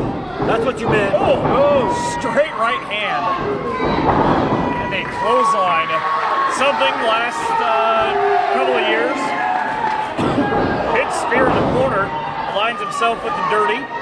That's also kind of an interesting thing when you look at the composition. Because he just dumped him. He just dumped Hakeem Zayn. Oh, he's stomping the bejesus out of him. Well, we go back to puddles. Earlier on, we talked about that. In the middle of the ring, Zayn, part of the Desi Hit Squad. We watch Impact Wrestling on TV. Now something, that's what he was looking for a little bit ago.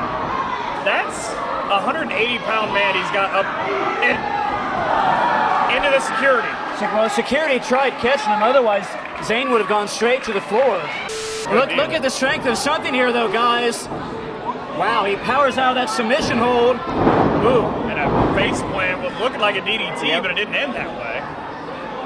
Smart play again. You asked, how do you get around it? 1, 2. Find something the other guy makes a mistake on. Jay Cortez claims to be the best-looking referee in pro wrestling, so that's probably why he was trying to keep his hair all in one place.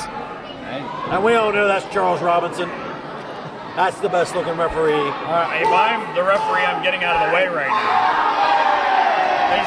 Hakeem saying he just put his fingers in Jake Silver's mouth. Like I said last event, though, Joe Cope has the oldest referee in professional wrestling. That is also possible. Zane gonna fly.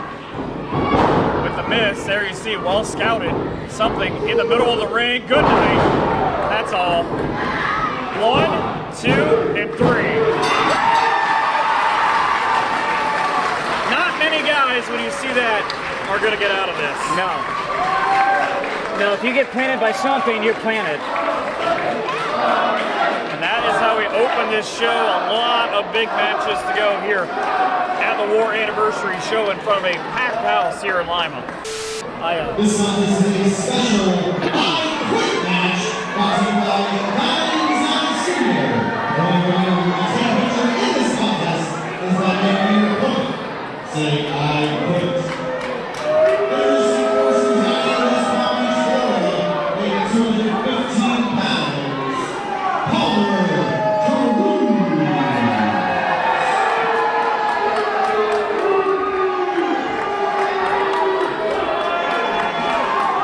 You guys, I look forward to I Quit matches a lot myself because I'm kind of an old school fan at heart, and in an I Quit match, the whole point is to get your opponent to submit, and so that really brings out, I think, the true match skill in any wrestler when they have to make their opponent submit. Yeah, big ovation. Look at the look in his eyes coming down the ramp.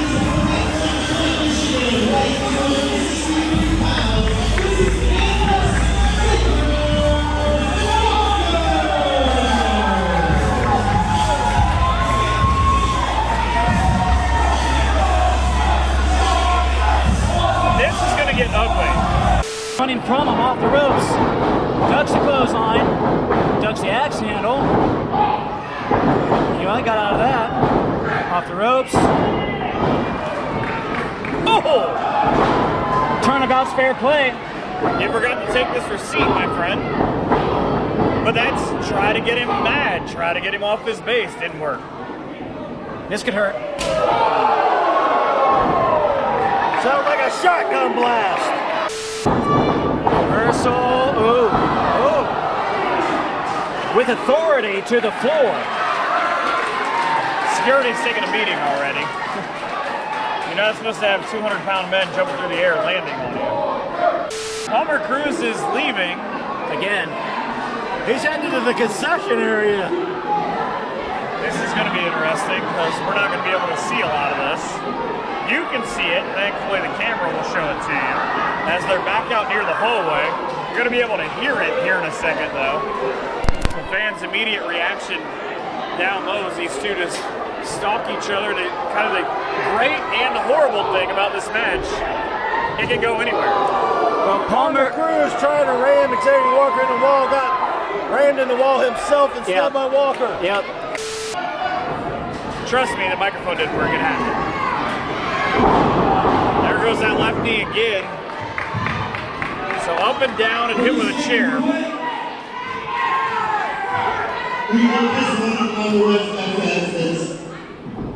I'll take that as a no. And people in the front row are going to get their money's worth for this show. And in the hard way. Looked pretty easy to me. Your opponent, yes, but he's got to be able to say, I quit, I don't want any more. That's always, I think, the odd thing about these matches. Beat the guy within an inch of his life, but make sure he can just still speak. Yeah, no, you're exactly right. In an I Quit match, if your opponent is unconscious, he can't quit. It's a smart move by Palmer Cruz, too, because much bigger guy, the leg DDT, get him down to one base. He's not going to be able to raise up and punch you in the face. Watch out, Joe. Yeah. Walker isn't going to be near as tall if he's down on the ground. Two guys with one good leg. There's your figure four. There it is. There's a proper one. There it is. Right in the center of the ring. And the worst part about it, if you're Palmer Cruz, you've got a guy with long legs. You're in the center of the ring. There's nothing you can do. And Palmer's got to try and get to the ropes. But he's got to try and drag the body of Walker, who's a lot bigger. I mean, it might just be a health thing. You're going to just let him rip at your knee, rip at your leg. You might want to quit. He's trying to roll it. He's trying to get out of it before he has to submit. So now he flipped. The question becomes the other way. Before this is all said and done, we're going to be looking at two one-legged men in an ass-kicking contest. Oh, well, and now Walker rolls it back over. So again, you've got a bad right leg for one guy, bad left leg for the other. He just asks a spectator for a chair, and a spectator willingly gives it. By the way, this is like the third person to give up their seat just to see carnage. I don't know what that says about this crowd. But this crowd is disgusting. You say that now. Just looking. Xavier Walker trying to figure out. Home run. Gone. Grand slam. Cruz tried getting his hands up, but too little, too late. That chair made contact square with his forehead. I might quit if I'm Palmer Cruz right now. Yeah, but like you said, if he's knocked out. Walker taking the belt off. Someone might be getting ready to go to school. I think he's about to get whipped within an inch. What kind of school did you go to, Jimmy? In Georgia, they still spank kids in elementary school. That explains a lot. And look, even Walker's questioning, should I do this? The fans are giving him an idea. They're in the affirmative. And if you thought that chop was hard earlier, I guarantee it's nothing but that leather belt across your back. Yeah, you could hear that echo. He's about to feel it again. Didn't get all of it that time. I think that was more of Palmer Cruz trying to get out of the way.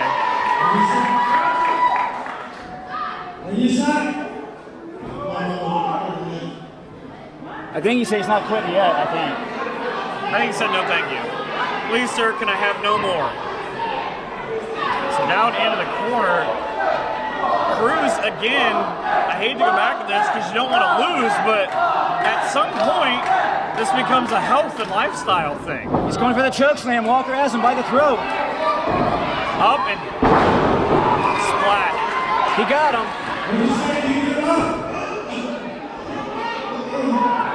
I heard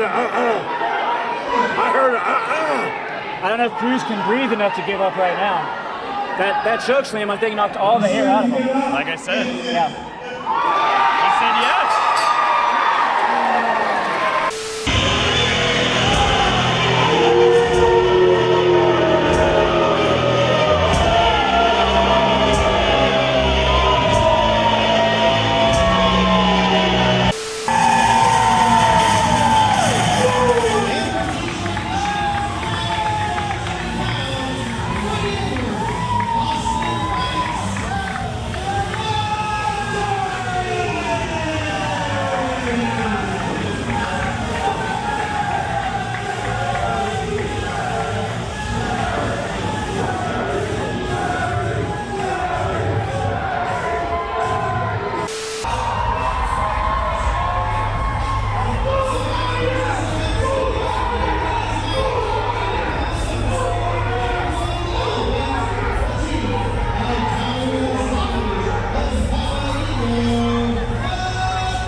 So much about winning as it is surviving to become the tag team champs.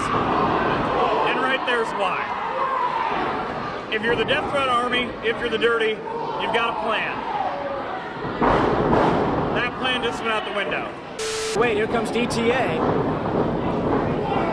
But Aaron O'Ryan, also a former military. Oh, wait, these guys are going to himself. fly. Oh! Dear Lord. Rumble, young men, rumble. Here comes DTA from behind. You don't want to know what boom I means. I mean, we got kids here. They really shouldn't be saying it. The Vehicle City villain and Aaron O'Ryan. Just working in the corner. He and Jack Price, again, it's similar to the theme of this show. Guys who are together for a long time, they fought on opposite sides. I don't know who you would say of these six, what two would know each other the best, but they know how to destroy. I guess now we've finally broken down. Oh, wait. Orion spits in the face of the Dirty. I don't know if that was a good move, Michael. That's probably the closest they've been to a shower in months. You think Jack Price knows where he's at right now? No. I hope he does, because he's about to be flat if he doesn't. I don't think he does know. But you're right. If he doesn't move, he's going to be in trouble. And a blind tag from the Dirty. Now they've got to get in there before the 3. Well, now, Price is no longer the legal man, though. Or no, wait. Price is still the legal man. Tanu is no longer the legal man. There he goes. That's smart. Let the big guys do all the work. Not. I would imagine it's just a version of wait and destroy for them. It's Edwards right in front of Price. Price, this is going to end horribly for Edwards. Look at him just in a heat. Oh, knocking Austin off the... Quick breakup. I'm always fascinated by Aaron O'Ryan, a guy that moves so well, the former U.S. Army soldier, but he also says he's a shark expert. Well, the villains are probably not legal. Just pick 2 guys on the other side. I think it's Mannix and Jack Price, actually. See, ability to use your teammate perfectly. Say goodnight, Aaron O'Ryan. The Dirty trying to wrap this one up. Powerbomb neckbreaker combo. There you go. The Dirty realized he was legal. 1, 2, 3. Cross body suicide dive rather to the outside. But the villains didn't fall. No, they did not. Edwards now back in the ring. He's going to try to burn the village down. You better watch out. Super kick! And he ran right into it. Face it's like first. A party. Yeah. This could be bad. Edwards Edwards has Price. Bowling pins, everybody gone. Edwards superplexes Price to the outside.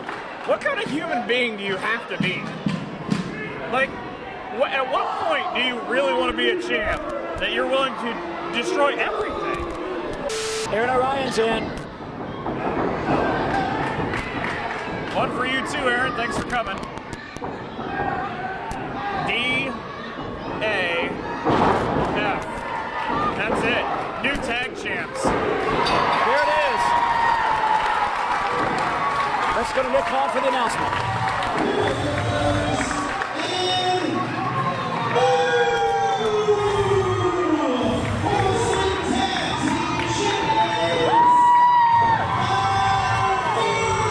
Look, they still can't do it on their own.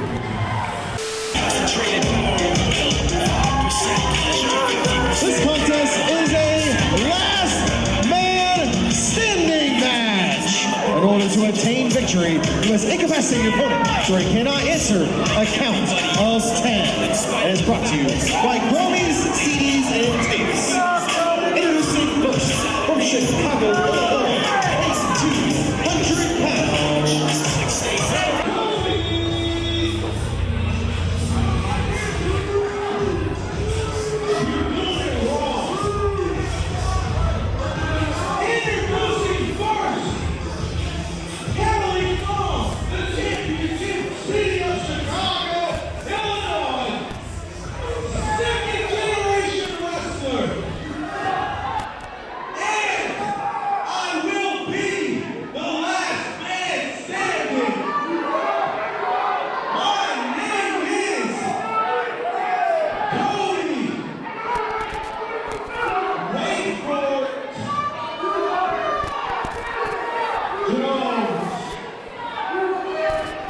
He's a very confident young man.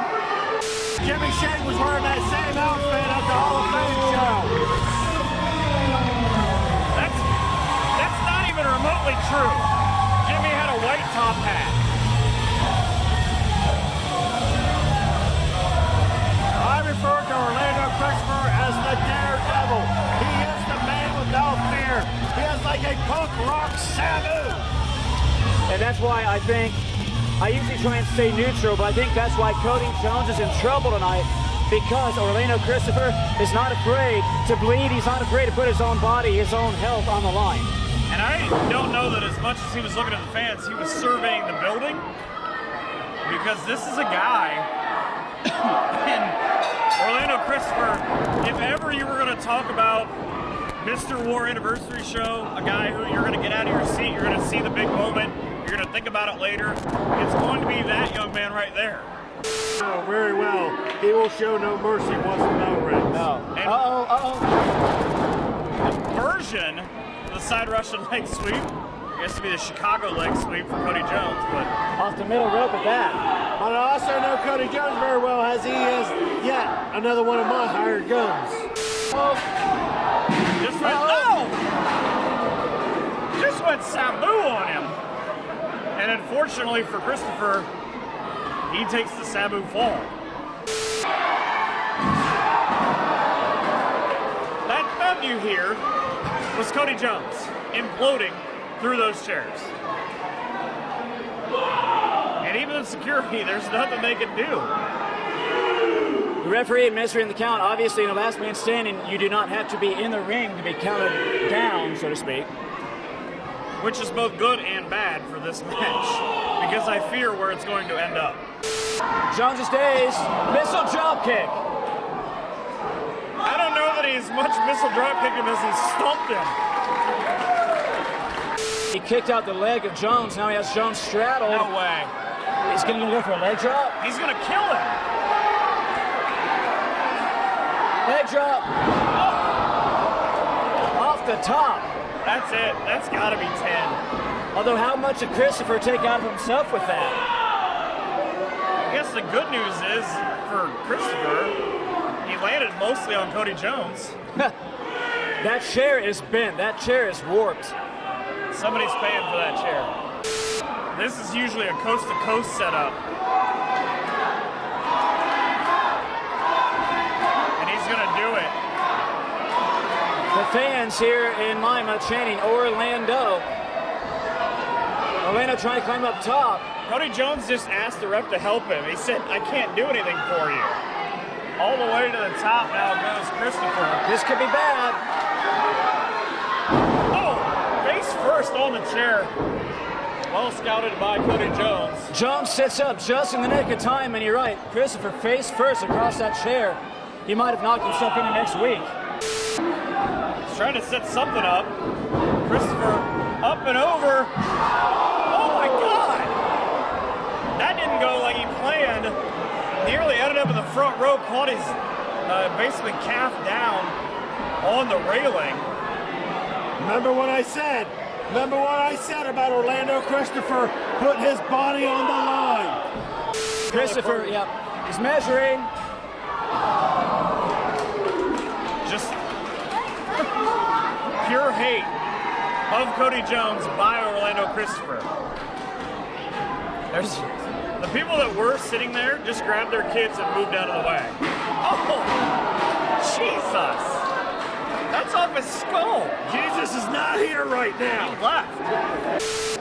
And I don't know what Christopher's going to do here. Cody's piling up the chairs. Tornado DDT onto the floor. Why? No. You got to be kidding me. This isn't even a wrestling thing anymore. It's a safety for the performer thing. These two guys are hell-bent on killing each other. There's no table down there. There's no padding, there's no table, there's no chairs even to break your fall. Security's down there, security's on the floor right underneath of them. And the exchange, again, look at poor Jay Cortez, there's nothing he can do. Christopher has Jones. The fans are chanting yes. And a bunch of sick, bloodthirsty individuals. And down goes Cody. Now, here's my question, James. Is this the point where it's over? Is this the point where Orlando Christopher looks at it and says, finally, that's enough. Stay down. And that Jen is probably right. Yeah, as broadcasters, we can Somebody, repeat don't count that. to 10. Take his pulse for crying out loud. No.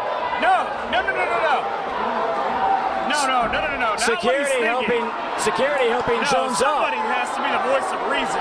Wait, Orlando Christopher up on the railing, up top.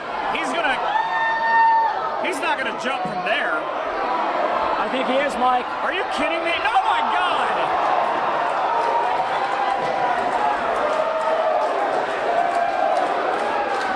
Say goodnight, Gracie. All right, so today's episode we are starting off with Marry, Fuck, or Kill.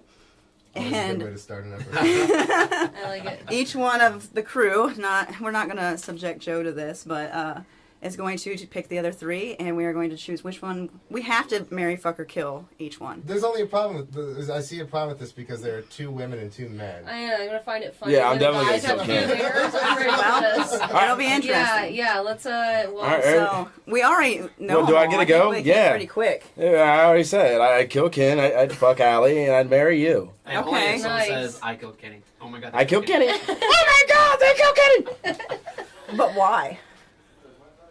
Why? Well, 'cause, 1, I don't want to fuck Ken in the ass. It's 2014. Yeah. Thank you. 2, I don't know. I could probably fuck Allie in the mouth. She looks like she. No, you don't have a gag reflex. do you? Apparently, I'm not marriage material, so you are. I'm not really. Yeah, why would you marry me? Because we would kill each other. when we really got down and friends. talked about it, you'd be like, no, we really don't need to be married. I'd be like, yeah, that's right, we don't. Oh yeah. Good. You put a lot of thought into that one. Okay. No, that was All right. your turn. I wanted Ken to go next. Okay, I'll go next. We'll go around. All You can be right, last. To the left. I would marry Ralph, so because he's like my bestie, and then I would fuck Allie. I can't kill Oh my God, they killed Kenny. Allie, this is good. This is good. Kid, you're dying. We're best friends, and we're both Virgos, so that should have just worked We're out in the that pecking way. order, I think. All right. We're on the All same right. level. Ken is dispensable. Excellent. Yeah.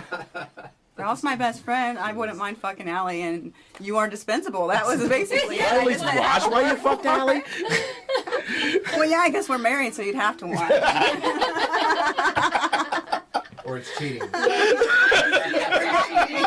Nice. All right, Allie, your turn. I would marry Sarah. I am marriage material, You are. apparently. I would fuck you, Thank and I you. would kill you. Finally, the black man dies. Guys, that only makes sense, right? And Finally, I the couldn't black marry man you 'cause dies. we're like friends and Yeah, stuff. that's We marry you And then- because we like each other. Yeah. Well, and It's just fucking ridiculous. him. But since we're getting married, I mean, sex is implied.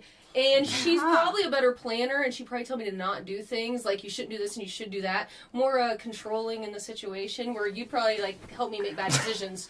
Yeah. So yeah, that's Yay. All right. Oh, jeez. Man. Put you in a spot. You're on the spot. I live. At least I got to know you guys' feelings for me. Yeah. Well, I don't want to Me fucking and kill Sarah you. gotta kill you. At least I don't want to kill you, I didn't think about right? this at all. Thank you. Yeah. All right, married, fuck, kill. Ralph. Don't tell me you just fuck me, Ken. Why you gotta go there? Because you're so gay, man. Oh. And All right, now fine, you're dead. Oh. All right.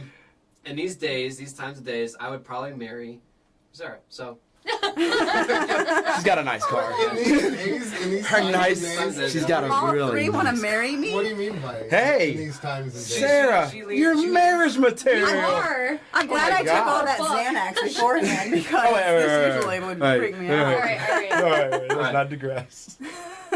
So yeah, I marry Sarah.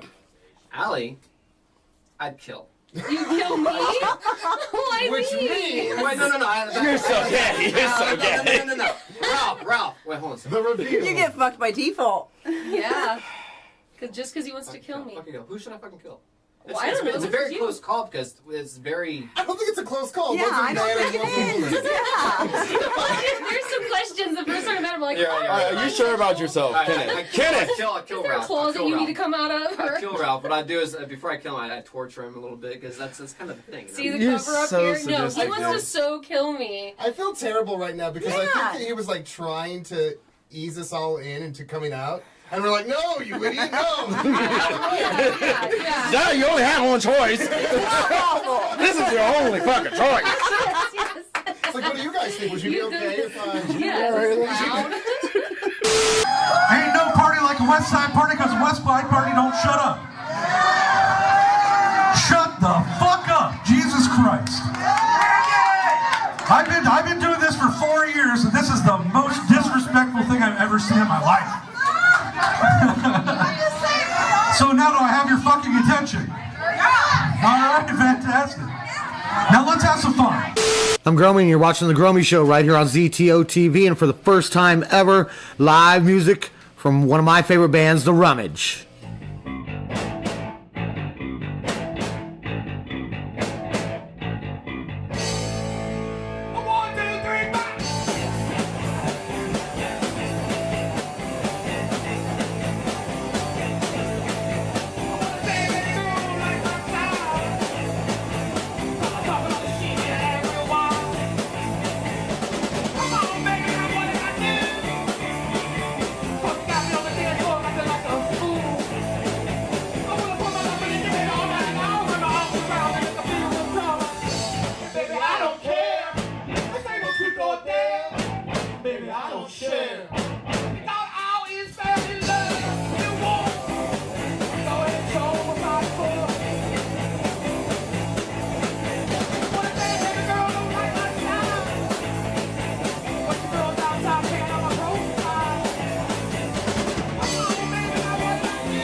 Four chords, all you need.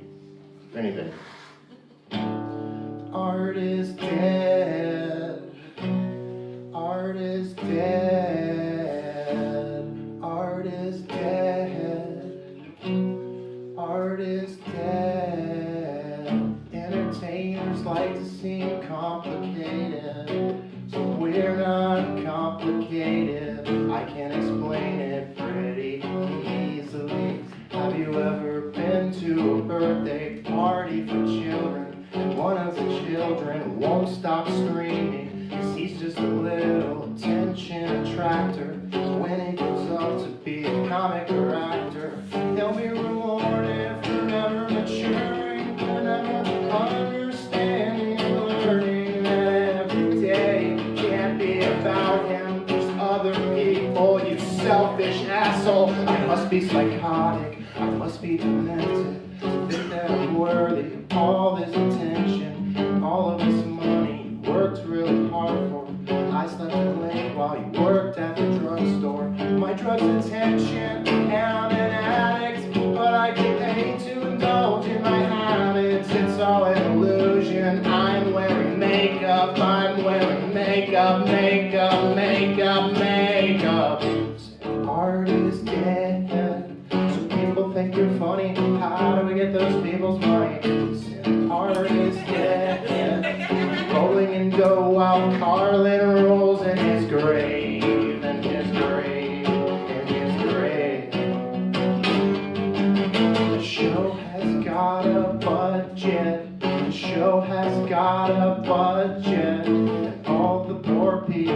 more deserving of the money. Won't budget, cause I wanted my name in lights. When I could have fed a family of four for 40 fucking fortnights. 40 fucking fortnights. I am an artist, please God forgive me. I am an artist, please don't revere. I am an artist, please don't respect me. I am an artist, feel free to correct me. Self-centered artist, self-obsessed artist. I am an artist, I am an artist, but I'm just a kid. I'm just a kid. I'm just a kid, kid, and mediocre out of it.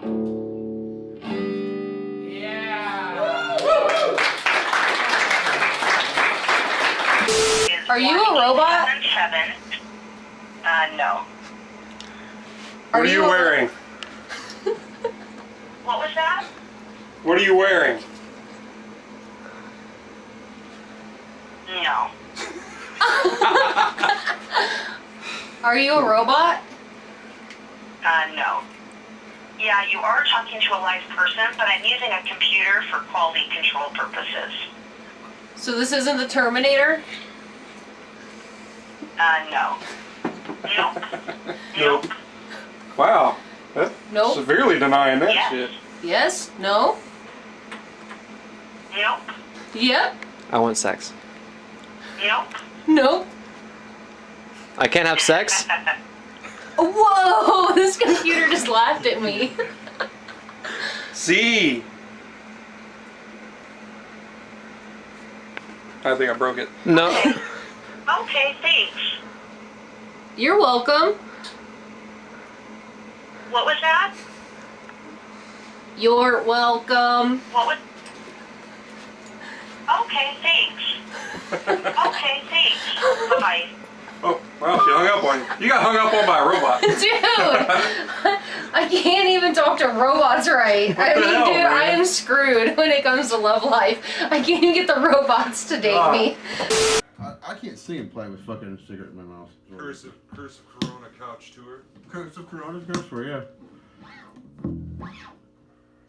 Let's give it up for my daughter Amber, whose birthday. She'll be a teenager tomorrow. Moving on up, yeah. And let's give it up to all the fine ladies out there on the internet land. Bashful. I'm not.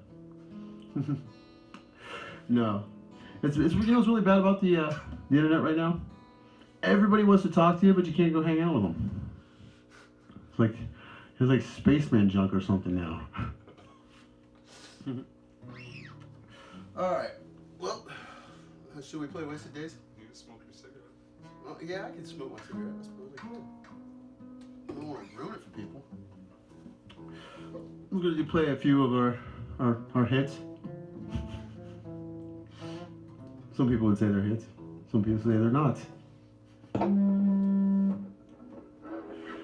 Let's say tonight, let's dedicate our performance to K-Wads and fucktards. Fucktards and gay-wads, All the same, yeah. So, all you fucktards and gay-wads out there, and Fucktard gay-wadville. Oh. My roommate would not like hearing that one. I was trying to figure out what it was. I know. But yeah, so we're gonna play some acoustic here, electric acoustic. And these fine beauties are both mine. I hadn't wrote that in. The wildebeest here, he traveling through the wilderness at night is a hard process, right? I mean, it has its challenges. It has. Anything else. So, you know, I just told him, hey, come here, you can play one of my axes.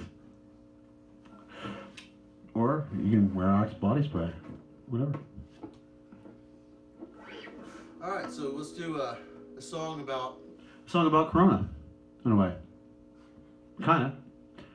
It's about beer. And then second, it's about wasted days and lonely nights. Which is kinda like what we're dealing with now, right? Alright, so this is Wasted Days.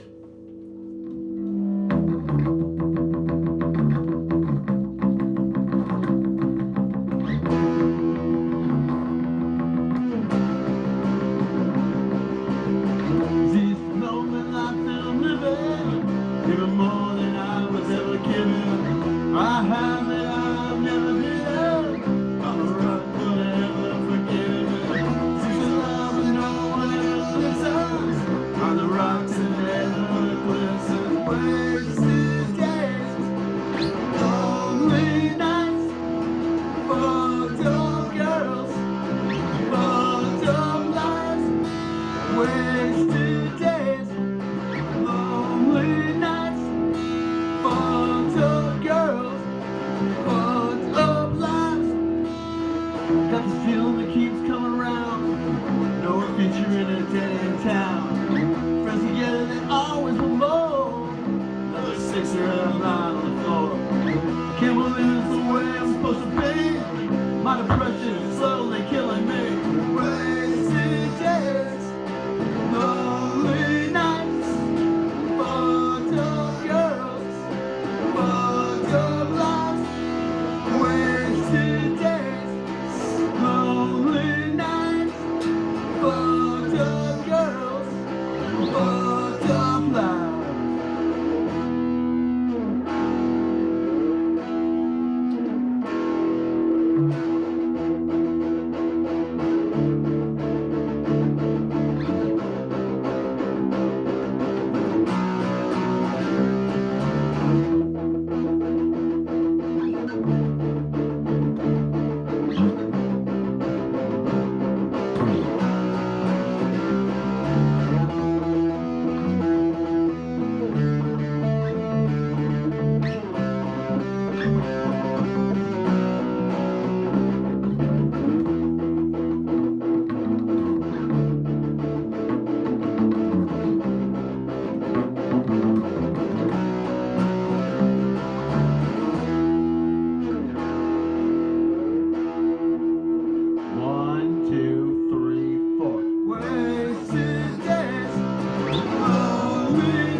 Weird as hell. This goes out to all those friends of mine out there in TV land. Quarantineville, yeah. ZTO crew. All of them. Aaron, Randy. Oh, you guys.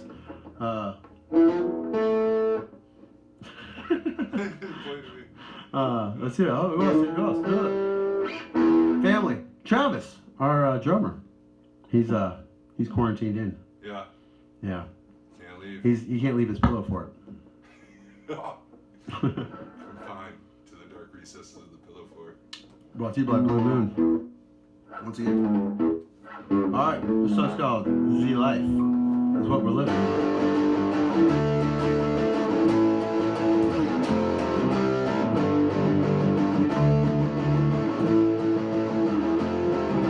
Sitting here watching time go by.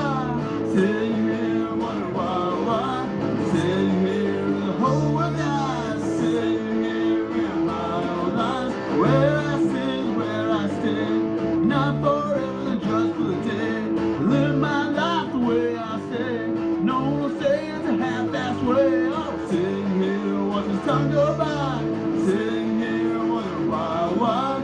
Sitting here the whole world dies. Sitting here in my own life. When I speak, I don't talk. Live forever in my own thoughts. Words are said to have their cause. No one say when the price is low. No.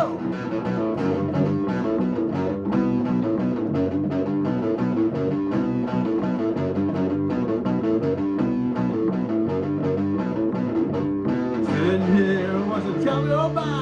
Sitting here wondering why. Sitting here the whole world dies. Sitting here in my own life. Where I sit is where I stay. Not forever, then just for the day. Live my life the way I say. No one will say it's a half-assed way. Oh no.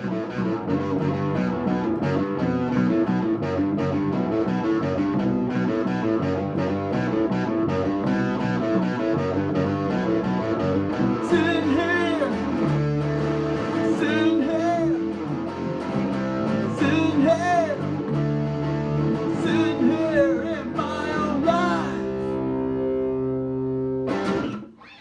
Ooh, yeah. I got a cigarette left here. Now you're stepping into the quarantine zone. So, what have you been up to in your quarantine days? You're an essential worker, right? Moving rich, ungrateful people shit. And, Wow. Moving people. Yeah, this sounds essential. Yeah. Do they wear masks? Some Do you wear masks? Some of them. Does everyone wear masks? It's like Halloween. It'd be more fun if we did. Yeah, I almost bought a mask tonight at the gas station. Because I figure that's quality, buying a mask at the gas station. Quality.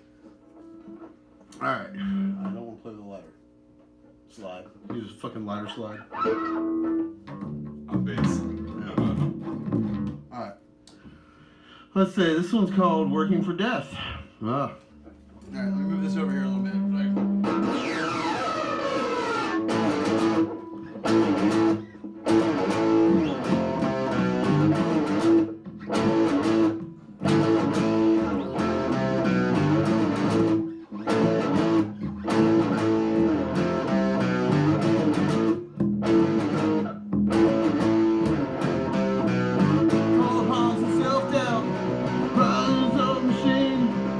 They control the rhythm, keep their hands clean. Fly to the eye, make another dime, and then they take it all away. Lose to the tension, never left, they kill it all every day. Work for debt, work for debt, work for shit. Work for debt, work for debt, work for shit. Work for debt, work for debt, work for shit. Work for debt, work for debt, work for shit.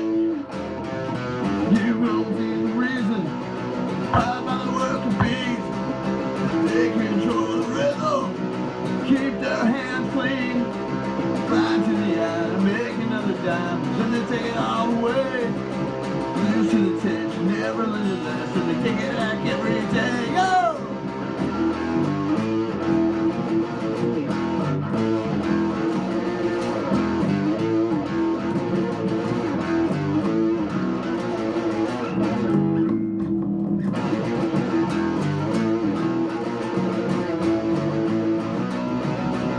All about the working bees. They control the rhythm, keep their hands clean. Fly to the eye and make another dime, then they take it all away. Used to the tension, never learn your lesson, take it back every day. Go! Work for debt, work for debt, work for shame.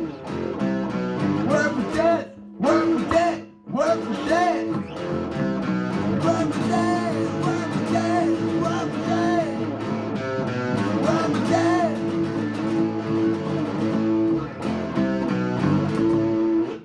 Yeah, that's a kind of a fast song to be doing acoustic, huh? Yeah. Hey, this goes out to all of our haters. There's a few out there. Fuck you. Fuck tarts, stank dicks, gay You was all the same. All the same. All the same. Ah. Whew, I don't know if I can do this one. I am. Oh. The song's called Sing Along, and you probably can't.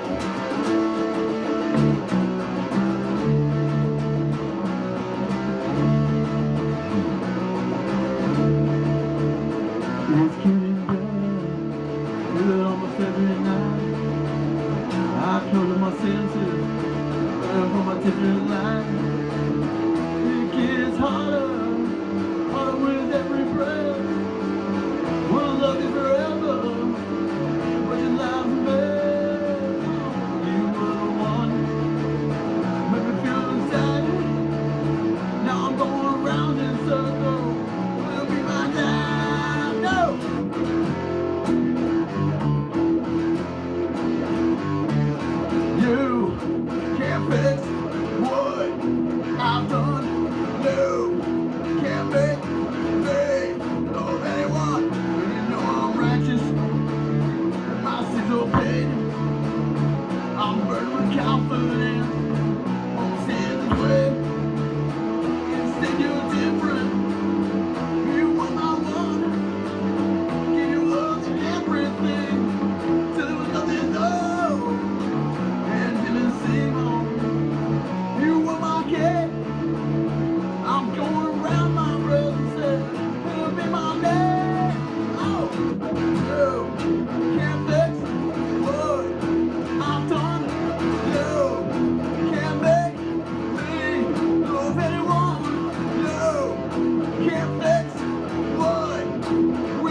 like I said, these are we're by no means acoustic players, really. No, we're in quarantine. This stays cooped up in the life. Yeah, and plus we want to get out there and bother you with our songs. All right, this next one. This one's a Let It Go song we cover. So we're gonna play this really, really slow and off tempo and weird. All right, ready?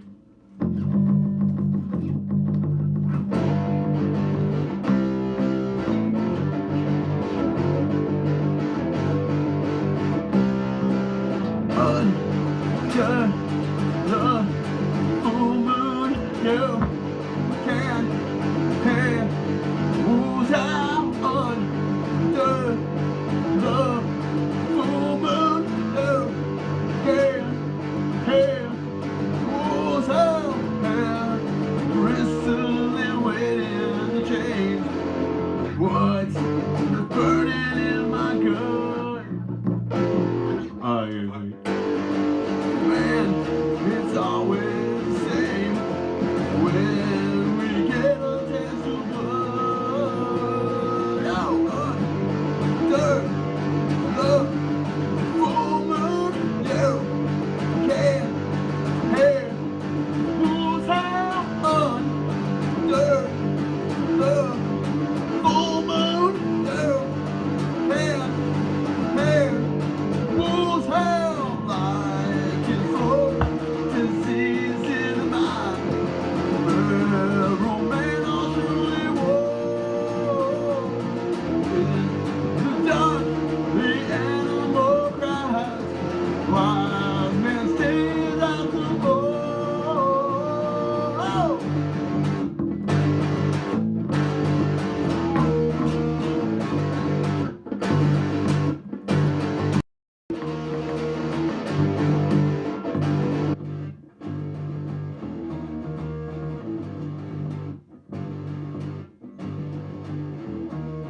Go.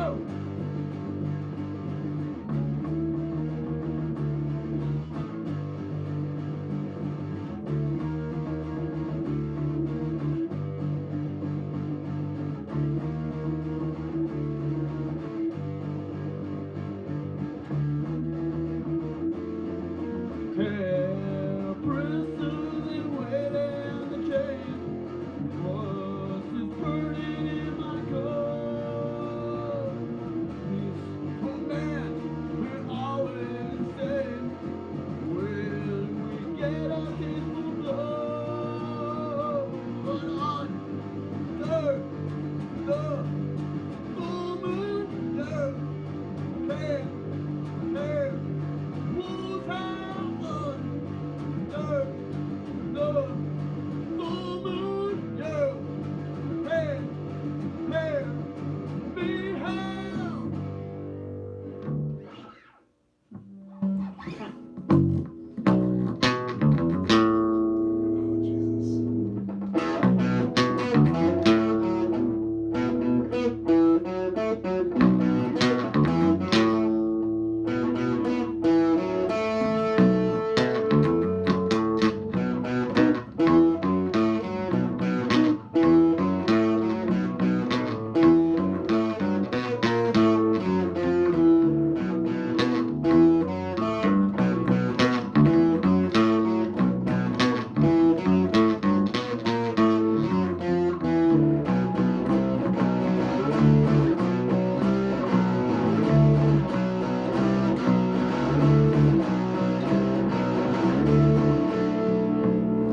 One more.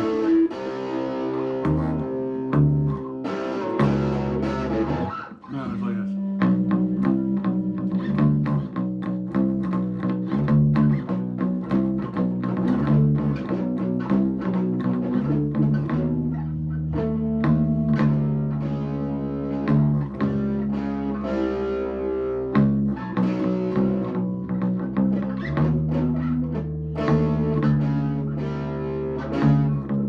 Just it. Just write it down.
We'll start our acoustic sets with Dick Cheese Bandits from now on. Alright.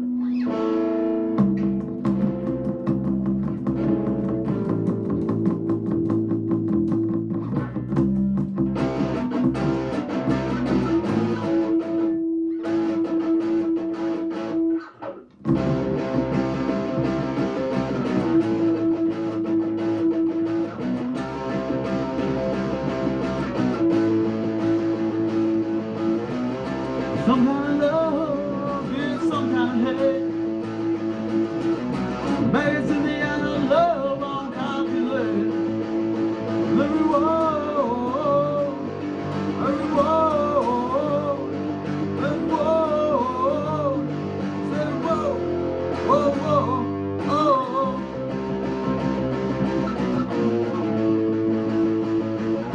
Hear the cats cry, little tortures, babies and flames. Crack necks on self-players, don't hesitate. Every whoa, whoa, every whoa, every whoa, whoa, whoa, oh.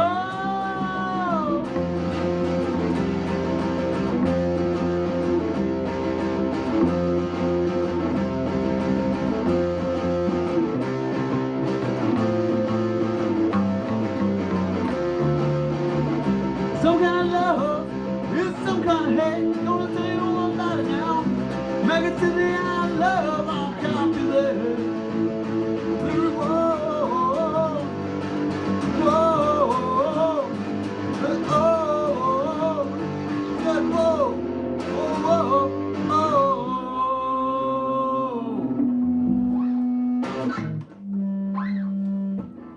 We got some of my brew. Let's be our last one.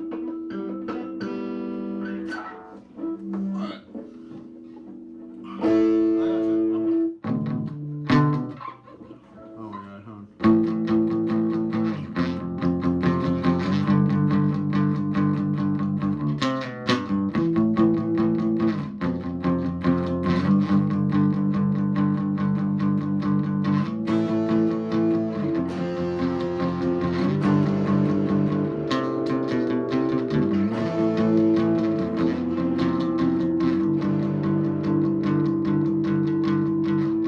hey little girl, you need a ride? Got some room in my wagon, won't you hop inside? We can cruise down Robin Street all night long, but I think I'll rape you and kill you instead. Diane, Diane, Diane, Diane, Diane, Diane, Diane, Diane, Diane, Diane, Diane. There's a party down in the cove. It'd be so much easier if I drove. We could check it out, we could go and see. Won't you come in, take a ride with me? Diane, Diane, Diane, Diane, Diane, Diane, Diane, Diane, Diane. Diane, Diane, Diane. This is wrong.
Diane, Diane, Diane. Diane, Diane, Diane. Diane, Diane, Diane. Diane, Diane, Diane.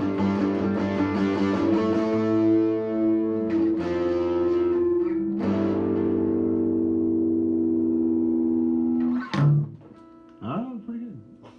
I fucked it up there a little bit, the wording, but hey, can't have anything wrong. This set was brought to you by the Claw Hammer. My daughter's birthday. Blue Moon Adult Beverages. Fuck you. Fuck Tarzan and K Watts. Hello, everybody! We are Dutcher. We're gonna play some rock and roll.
Just to burn out with the way at the end of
wave they rise.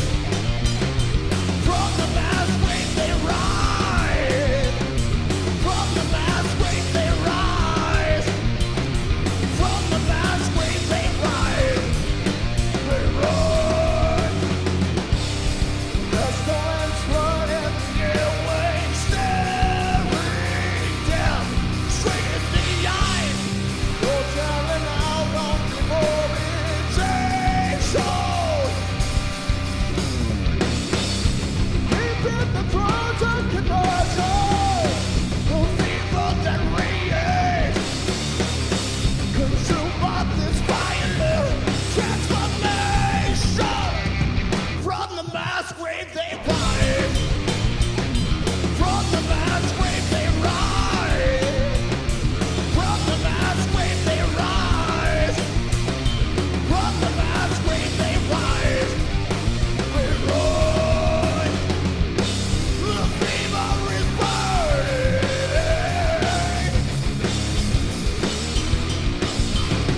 The infection is turning.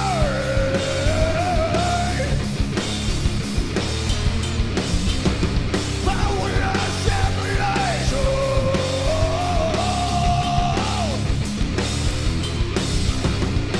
This world contagion.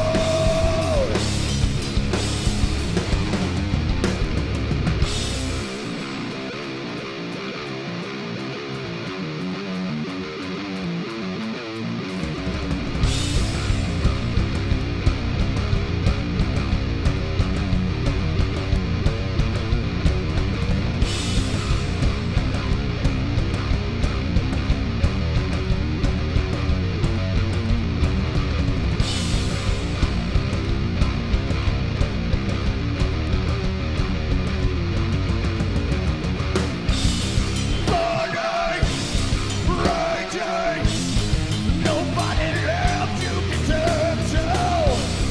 Wanting, yearning, awaken the monster inside you. Burning, raging, nobody left you can turn to. Awaken, awaken, the monster inside. From the mass grave they rise. From the mass grave they rise. From the mass grave they rise. From the mass grave they rise. From the mass grave they rise.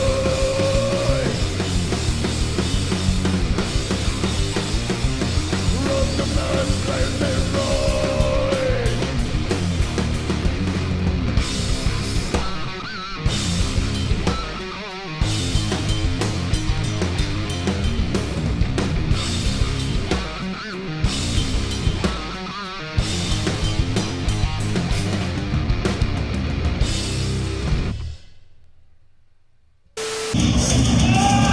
Ladies and gentlemen, this contest is a tables, ladders, and chairs match for the Pro Wrestling Respect Championship.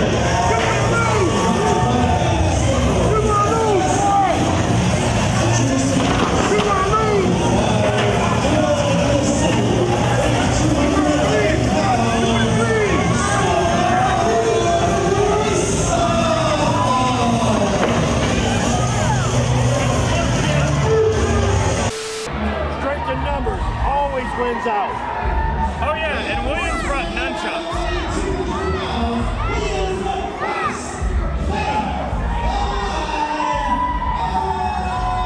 Well, those should be taken away because it's a tables, ladders, and chairs match, not a tables, ladders, chairs, and nunchucks match. It's also not a tables, ladders, chairs, and bring your buddies match either, but Storm Grayson seems to have that covered. Kind of wonder, we've pretty much said the hell with performer safety from the guy across the ring from you. All these matches are personal, River. Well, like I said, you just saw two guys try to murder one another. These two guys have 3 legal weapons within this match. They have to climb up that ladder. They have to grab that championship to become the new Respect champion. You don't think that other guy's not going to shove you off that ladder to get it? Oh, to the knee. Like that. Yeah. To the knee goes Storm Grayson. And if your leg ain't working right, it's going to make it tough to climb a ladder. 2 cage matches after this. Oh, and a chair to the knee. And the likelihood that Ripper's getting beat up. At the ladder going for the belt. That's the veteran. Grayson with a chair right at the left knee. Just says, I don't need that ladder. You take it, Joe. I will never try to figure out what Storm Grayson's thinking. I say, yeah, Grayson, instead of going for the belt himself, is looking for more weapons, I think he's guess. looking for another table. Yeah. The weird thing is he's got the Jeff Hardy effect. He talked about leading up to this show. Jeff Hardy was his guy. You saw him in the TLC when he was 5, and he's got this spot on his brain of exactly what Jeff Hardy went through. Went to the top of the ladder, in the entranceway, at the big show. And he's going to try to destroy Aaron Williams. Why is everybody tonight trying to be engineers? They were building bridges with chairs earlier, now they're building towers with tables. You're just alliterating now. Grayson has that ladder. This could be bad for Williams. I got to imagine, though, Aaron Williams has got an idea here. Just kind of sitting back, resting. Yeah. All right, if Grayson wants to go this route, let him do it. He sees what's coming, yeah. But can he stop it? That's the question. Grayson going to go for a pile driver. Got to pick up about 200 pounds of essentially dead weight. I think he's going to try and powerbomb him on them tables, what I think, Jimmy. Williams fighting out of it, though. Ooh, until right there. Now, my question has always been, is super kick, how smart is it to destroy the guy in the corner with a ladder? You need that. That's your whole purpose of winning. And we've been on shows where they've had ladder matches and destroyed a ladder that they needed to get to the belt. The ring, Williams standing tall and drops straight down. That Williams hit his knee when he landed. That green spot over there is Storm Grayson, I think. He's got to get to that top rung, but even when he does, this could be bad. Back to the knee again. Smart strategy here by Grayson. Yeah, you're coming out there with a knee brace. Why wouldn't the other guy automatically attack that knee? And again, also, he knows you've got to use it to climb. Well, Ripper, wrestlers with honor wouldn't do something dirty like that. I'm sorry, is this for the Honor Championship? No, it's for the Respect Championship. And I respect a man who will do whatever it takes to hold some gold around his waist. It's like these guys got erector sets when they were Two kids. Chicago guys, too. Maybe they're doing it differently out there. Sorry, guys. So this is not good for anybody. Something very bad is about to happen. Yeah. There's a bridge between where Williams is hobbling through the backside of the wrong side of that ladder. He has Grayson dazed. I don't know why the people. Oh no. No way. Williams going for that belt. Williams trying to reach for the Respect title. Now he's trying to. I think Williams is surveying the amount of destruction he can do here. Oh, jeez. He's got Grayson by the tights. He's not. I think he's going to try to pile drive him onto that ladder. Oh. Back body drop. Williams, I agree. Down goes Aaron Williams. They're not. Back up to his feet. Oh. Was that a right cross to where I think it was? It was a right cross. I'm not taking a punch there, I'll tell you that right now. He's within inches. He got his finger on it. Oh no. No, not these guys again. Here comes Will and Pav. Williams. But it's tables, ladders, and chairs, so anything goes in this type of match. And buddies again. Oh, right. These guys are okay, but no nunchucks. Hey. Okay. Aaron claimed that the tables, ladders, and chairs were his buddies, remember? No, Williams after landing face first on the ladder, getting double teamed. Didn't get all of it, but got enough. And if ever there was a way to even a score and find your friend, there's it. Look who it is! Zach Spades with a spear!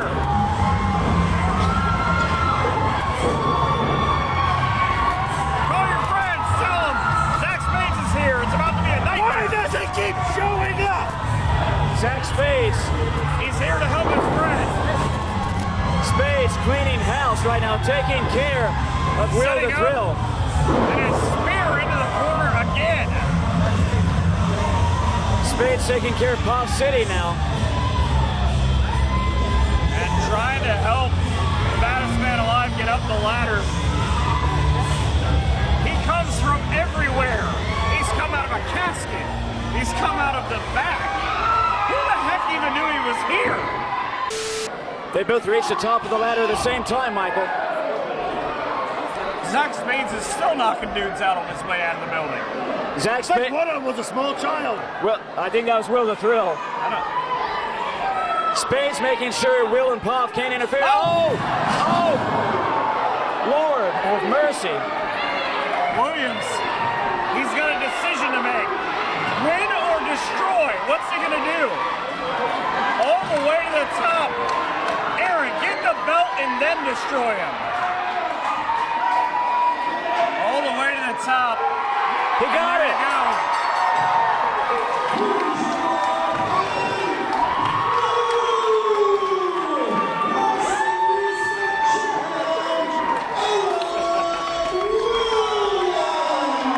Michael, to your point, Williams being the veteran, he realized that Grayson, after Grayson went through a table or two, wasn't a factor anymore. He went for the belt, and he got it.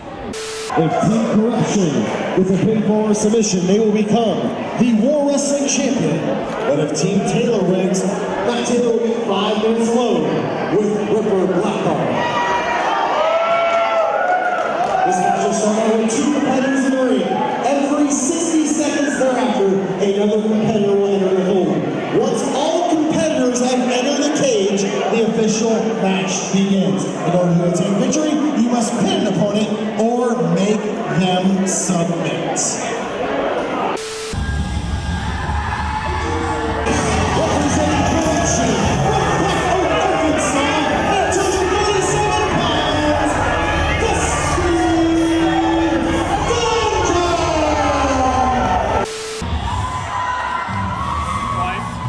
Thank you, Michael McCormick.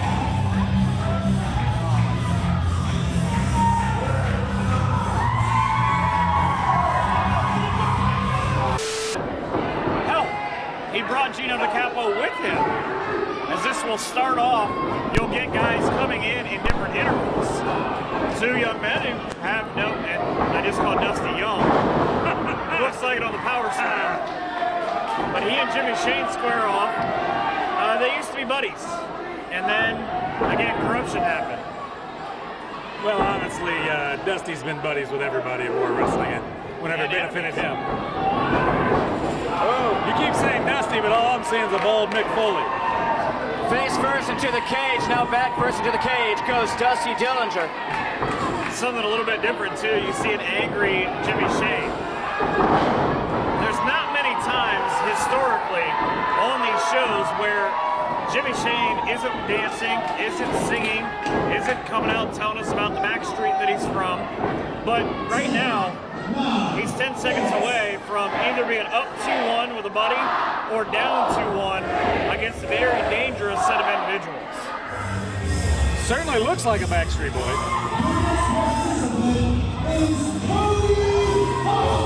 Well, he's going to be down 2-1. That didn't go so well for Jimmy. And you can see Dusty Dillinger in the corner right now. He kind of breathed a sigh of relief when his teammate, a guy who they've gone back and forth themselves, and Cody Hawk didn't come here to dance. He came here to fight. Absolutely. Best thing Jimmy could have done is as soon as he heard the music and knew it was Cody, he should have been all over Dusty, keeping him down. Up and over goes Cody Hawk. Back body drop by Jimmy Shane. Something up about the age difference, James. Definitely Jimmy's a little younger than these two experienced wrestlers we're calling. A double Bronco Buster. A double Bronco Buster in the corner. Uh-oh. And Jimmy looks happy. He lasted a minute and a half. Well, he did well for himself. They don't call him the BMF for any particular reason other than he really is a bad mother. Look at him just, come on, jeez.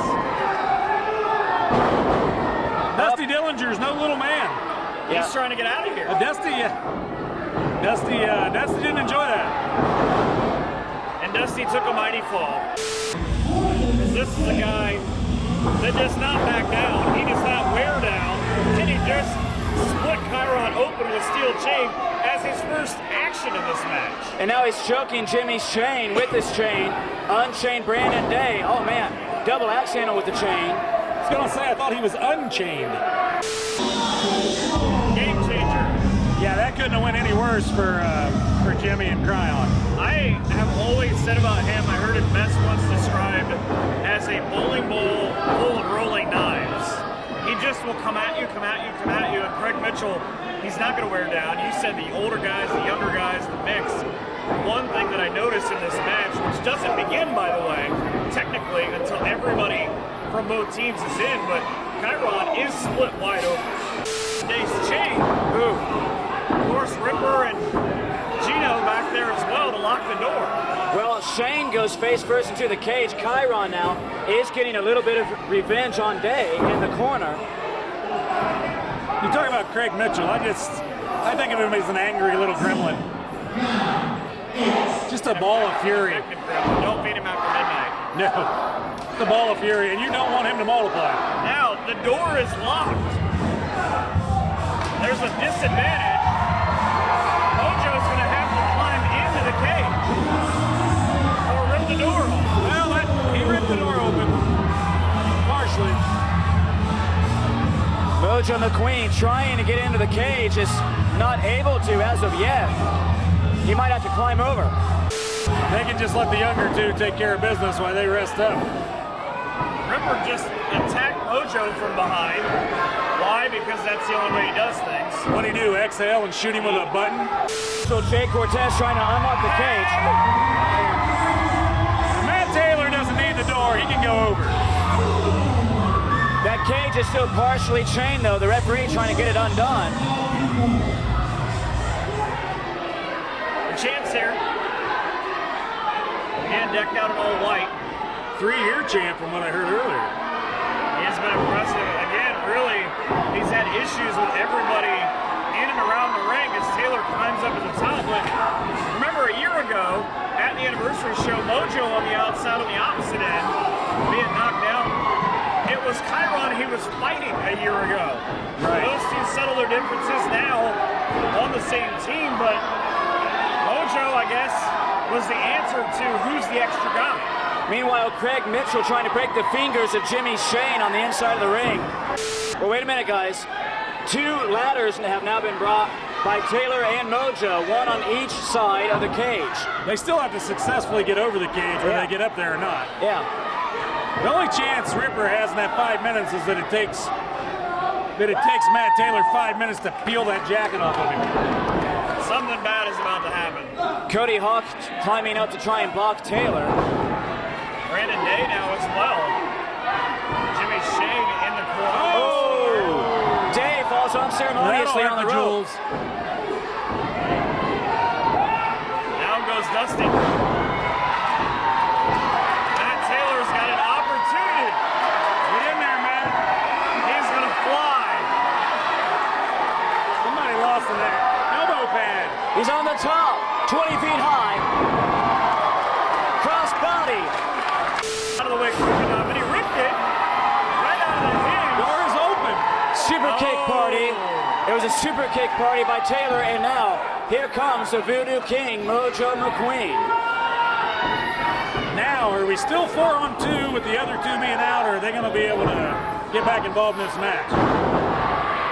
We're like a Death Valley driver right there. And a shotgun clothesline, Mojo. Right back down. Gonna get interesting. Wait, German? Yep.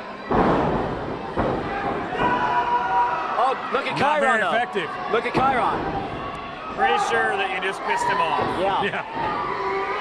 Into the cage.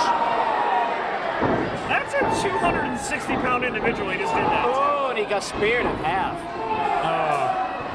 Say goodnight, Brandon. Choices. I believe Craig Mitchell is going to be the recipient. Yep, double stomp to the back of the head right there.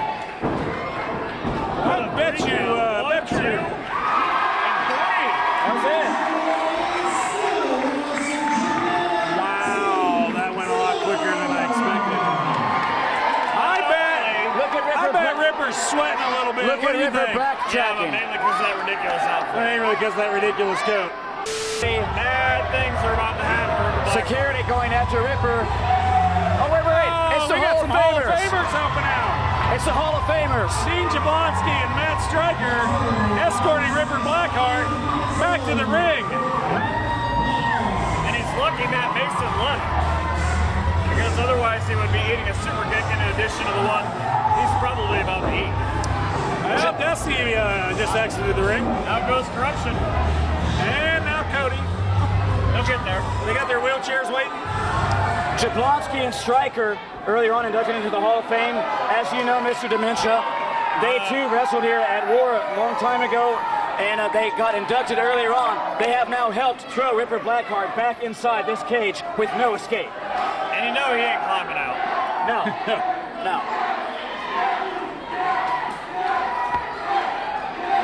Start the clock. No, wait, he's gonna try. Well, that's pretty impressive that he made it that far, boys. Yes, it is. I can't believe that coat ain't popped open. Oh, he's going to try. Well, he lost the best, to be fair. I am okay with this. Remember, a big reason of him spouting his mouth off is why he's bald right now.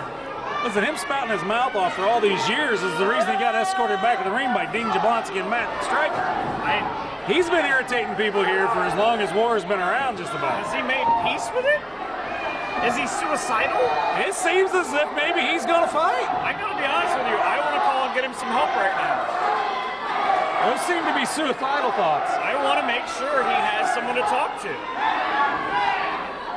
He's not really going to try to fight Matt Taylor. I just want to watch. The answer is yes. Yes, and unsuccessful. That did not work.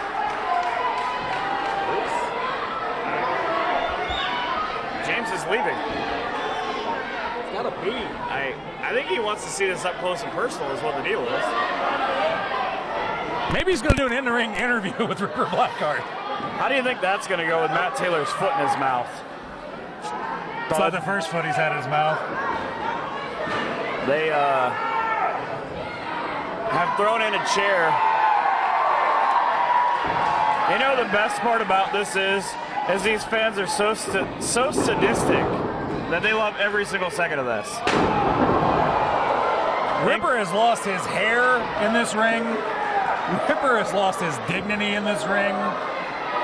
Taylor just hit a home run that would have left Great American Ballpark. Yasiel Puig would be proud of that swing.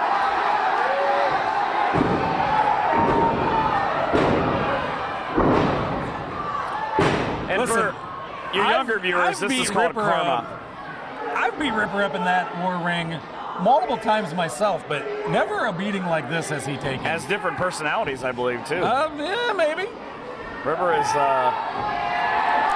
I believe he's got 3 minutes left. He should have took his tie off slower. This should be his 3-minute warning. Oh, this is unfortunate. Again, for our younger viewers, if you're squeamish, please turn away from the television. I'm not younger and I'm squeamish. Here comes Ripper into your living room. Oh, I think his breast stuck through the cage. Dude, even the cameraman hated that one. Again, Matt Taylor's got 2.5 minutes left of beating up Ripper Blackheart. And the question becomes, does beating up Ripper Blackheart ever get old? Didn't for me. And he's got a great view, you see on the camera. This is the only time that JL would get into the ring. This is the only safe time for him. Oh, my Lord. Ripper Blackheart has irritated so many people that I believe that JL would even switch places right now with Matt. Oh, yeah. I firmly believe that. And what's great about it is Team Taylor, who has really come into their own as individuals, but as a team together of a guy who have a common goal. They don't like Ripper Blackheart. They're kind of standing guard to make sure nothing happens. Well, Ripper's been historically bailed out. At some point in every one of these guys' careers, Ripper has screwed them over. Good night, Ripper. Taylor just broke him off with a double stomp. Was that on the chair? Yeah, face first on what's left of that chair. What's left of his attire, all 9 ridiculous layers of it. The sad part is that chair doesn't deserve to be treated like this. Neither did the one earlier. So the War Wrestling Champion reigning supreme here at War 16, a successful defense. It kind of begs the question, can anybody ever stop Matt Taylor?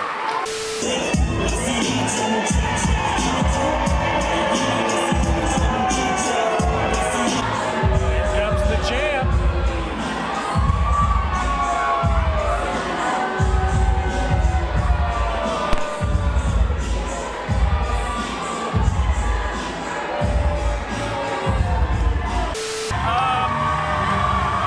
Does it scare anybody else thinking about what might be in these garbage cans? I've had one of these matches with Dusty Dillinger. I had one match, in my career. I carry a permanent scar from it. Look at how Paloma Star is clutching the women's title right now. She called out Heather Owens. She said, I'm the star, I'm the women's division, I'm hardcore, you're done, you're old, go away. That pink thing, don't get away, don't get near that. I just want to see how they use that umbrella. Sick. We saw that backstage, they are sick. Paloma trying to climb out of the cage. Heather grabs her. Now Heather trying to climb out of the cage. Paloma grabs her. Is that a weapon? Even the flowers are weapons in this venue. The risk of being called racist again, Michael McCormick. Baseball is pretty high up. Right into the ribs goes. From the powers to be. Powers to be. Goes Heather. I'm guessing it wasn't Ripper. She's chugging her with a plastic shovel. What other garbage pail things are in there? No, Paloma, don't leave. This is just getting exciting. Oh! Well, yeah, Heather stopped that, so the excitement will continue. Is that a golf club? Yes. I believe there is a golf club. I saw a golf club, What the yeah. hell is wrong with you people? Heather with a full head of steam. Oh! Right into the solar plexus. Wet floor. Queudado was not heated. We were talking about flowers could be weapons earlier on, but I think you guys will agree, neither of these two gals are daisies. Another one. Another drop kick into the sign right into the midsection and the bread basket. You guys, we make fun, but you gotta admit that Paloma and Cody Jones have made quite an impact in war wrestling in their time. Oh, they here. have. And on that note, and I agree with you, as Heather looks for a weapon. But no, I agree with you because whether fans here like Paloma's attitude or not, they have to respect her ability. Why is there a shoebox? What's in the box? What's in the box? Oh, A banana? I assaulted Ripper Blackheart outside the wrestling match with a banana once. Well, guys, this match could get very slippery. This match could get very You dropped slippery. your microphone because even it didn't like that one. Good thing they have a wet floor sign. Wait, she's eating the banana. Oh, it's for her potassium. Oh. Well, apparently it's so good. Wait. No, don't slip on it. It's the peel you have to look out for. Well, Doyle rules. I think she's going to spit it in her face. I think. Have some potassium, Paloma Star. She's trying to climb out. This could be for the chill. There's the. And Pretty again, sure everyone's dream is to use a banana in their wrestling matches. We used to have a gentleman here named Mr. Main Event whose goal it was to be hung from his underwear outside in of a wrestling ring. Everybody's a little bit different, all right? I've seen those We don't underwear. judge. He's had them pulled over his head a few times. The guitar. Is Paloma a musician? No, well, apparently. She's going to try to strum a tune on Heather's head. Heather moves out of the way, which is a good thing for Heather's sake.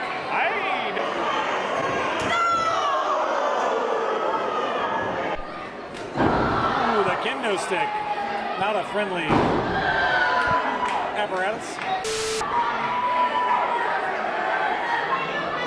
That's just left over from the last match? It might be, yeah. I think that might be Jimmy's chain. Ooh, hard right fist right to the head with the chain. What's crazy about it, guys, you think about Heather's tenure in World Wrestling. She's taken on Paloma outside of here. This is a rivalry that actually goes back to a handful of other promotions over the last 3 years. But Heather's been, I said the benchmark earlier. What is that? That's a lunchbox. children's Yeah. lunchbox. Lunch pail, metallic. James, you still take one of those to work every day? Well, I have a Dukes of Hazzard one, but yes. Yeah. That's fine. Daisy's on it. I get it. Heather busted open though after the chain. Oh, wow. After the chain to the head though, you can see There's a tennis racket. Heather bleeding profusely. I think Paloma might be somewhere. Trash the can. uprights and good. Trash can to the top of the head. She's gonna put her in it. Now, Lord, get the ball back. Yes. Oh! Ring my bell. Oh, swing it, girl. Swing it. These are warm-ups. Home run. Is she stuck? I think she's dazed. She's wobbly. Is she gonna I don't fall? know that Paloma knows to just fall down. I bet if she steps on the banana, she'll go down. There it is. No banana, but she still went down. That took her down. Well, guys, Paloma is now also split open on the side of her head. In fact, I think she's bleeding like a stuck pig, as another commentator would say. Yeah, Paloma, there's You blood owe all that over her guy face. $50 now. He does not work cheap. He's gonna need it for. He's gonna need it for hospital bills. He also referred to the Crimson Mask. There's the cheese jeez. grater. No, no. Oh my gosh, a grater. I mean, Hey, mozzarella? that's made for cheese. That's made for onions or lettuce, not human Thinking skin. more Colby. Not Colby human Jack. skin. Cody Jones. You said make an impact. Shauna Reed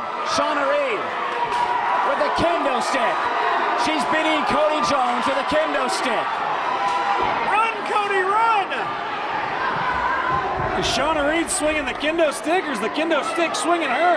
Think about how big that is as But guys, symbolism. Heather climbing out. James, think about that. Shauna Reed just saved Heather Owens.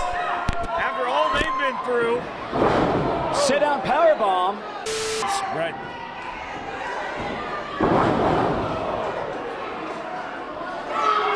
Paloma plants Heather face first. But the problem is, she's worried so much about these people and it's saying, yeah, Paloma, you're hardcore. That's great and everything, but you're giving up winning the match. You're not staying on top of Heather. She's going for a second one, Mike. Heather, well scouted. Stunner! Oh, wow. Did you see Paloma's head and neck snap backwards? Chiropractor's dream.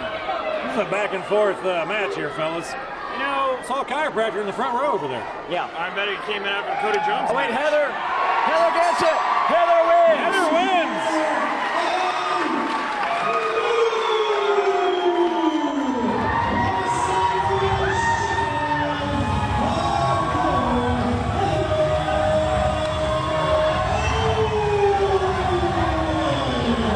Sometimes all it takes is you turn your back for 1 second. You go to the well too many times. Timmy's not there anymore. You turn around and you catch a stunner from Heather Owens, and she wins. Okay, and last but not least here, we did a new Strange Findings. We tried the new Zoom technology, so check it out. Strange Findings on ZTOTV podcasts.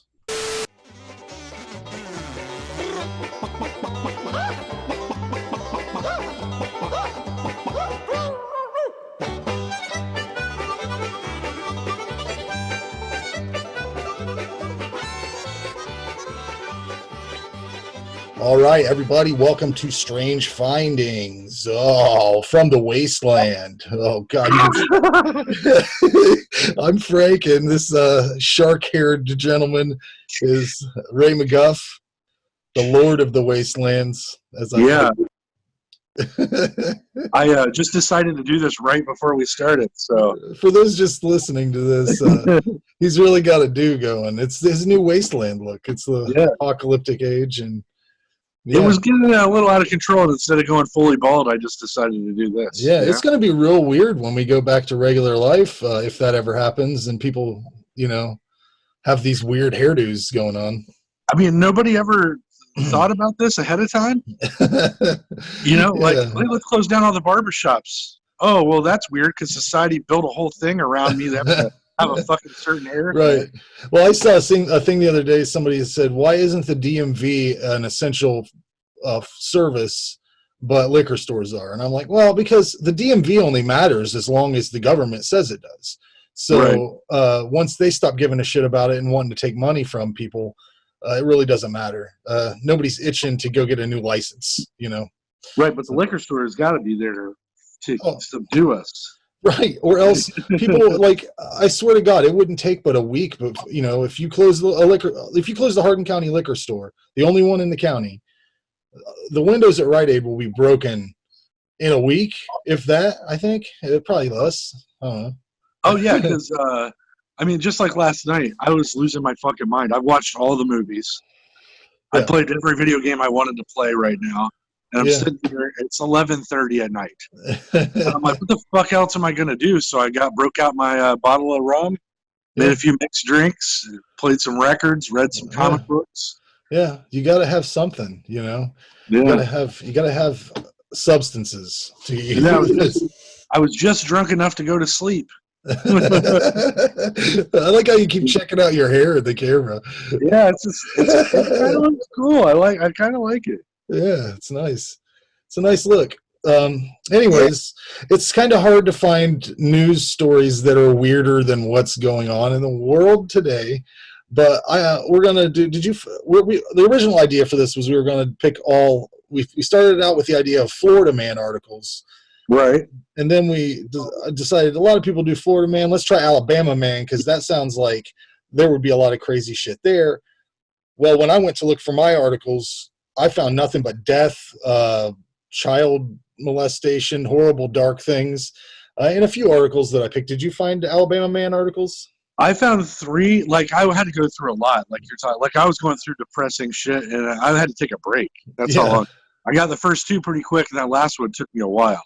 Yeah, I found some pretty good ones, I think. So the thing about it is, Florida Man articles are like Florida Man beats neighbor with fishing pole, steals car, drives it into a pet shop, fun stuff. Alabama Man is all dark. A lot of dark shit happens in Alabama. I wouldn't advise going there, really. Don't quite understand it. I went through all kinds of shit where I was just like, no. Yeah, well, let's see Let's what you got. Let's get into Ray's findings. Okay. Get that hair going. Yeah. There's just one piece that's bothering me, but I'll ignore it. I can't wait to go to work like this tomorrow. Oh, yeah. Well, you had it looking nicer before I told you to fuck it all up. So yeah, that's true. You had it more business-like. Now you're you're ready to go raid the malls. Yeah. If I raid the malls, you mean go down to somebody's house and knock in the windows? I'm going to get you, Oh god, it's kind of 80s style. It's a little David Byrne kind of, maybe. I don't know. Yeah. No. His younger brother Ricky Byrne. I can't even imagine. I just threw David Byrne down. I can't even picture what he looks like off the top of my head. Yeah. I kind of look like that chick from Return of the Living Dead. Oh, okay. Only way fatter. Well, you're definitely. We'll take all your clothes off and fucking let's see side by side comparisons. Nobody wants that. Palmer said I looked like I was carrying acorns on my cheeks, and I'm like, that's 2 loaves of bread, son. Oh yeah, like he's any better. Anyways, let's get into Ray's findings. Ray's findings. All right. This just in from the Wasteland. Are you familiar with Mountain Brock, Alabama? No. Me neither. Never heard of it. But Mark Chris Sevier lives there. Explain that. His name is Mark, and then in parentheses goes by Chris. Maybe his middle name's Christopher or something. I don't know. Maybe, or maybe just his mom was like, I don't know. We call you. But Sevier is his last name. He's on the map over there. He's trying to marry a personal computer. Oh, really? Another one of yes. those idiots.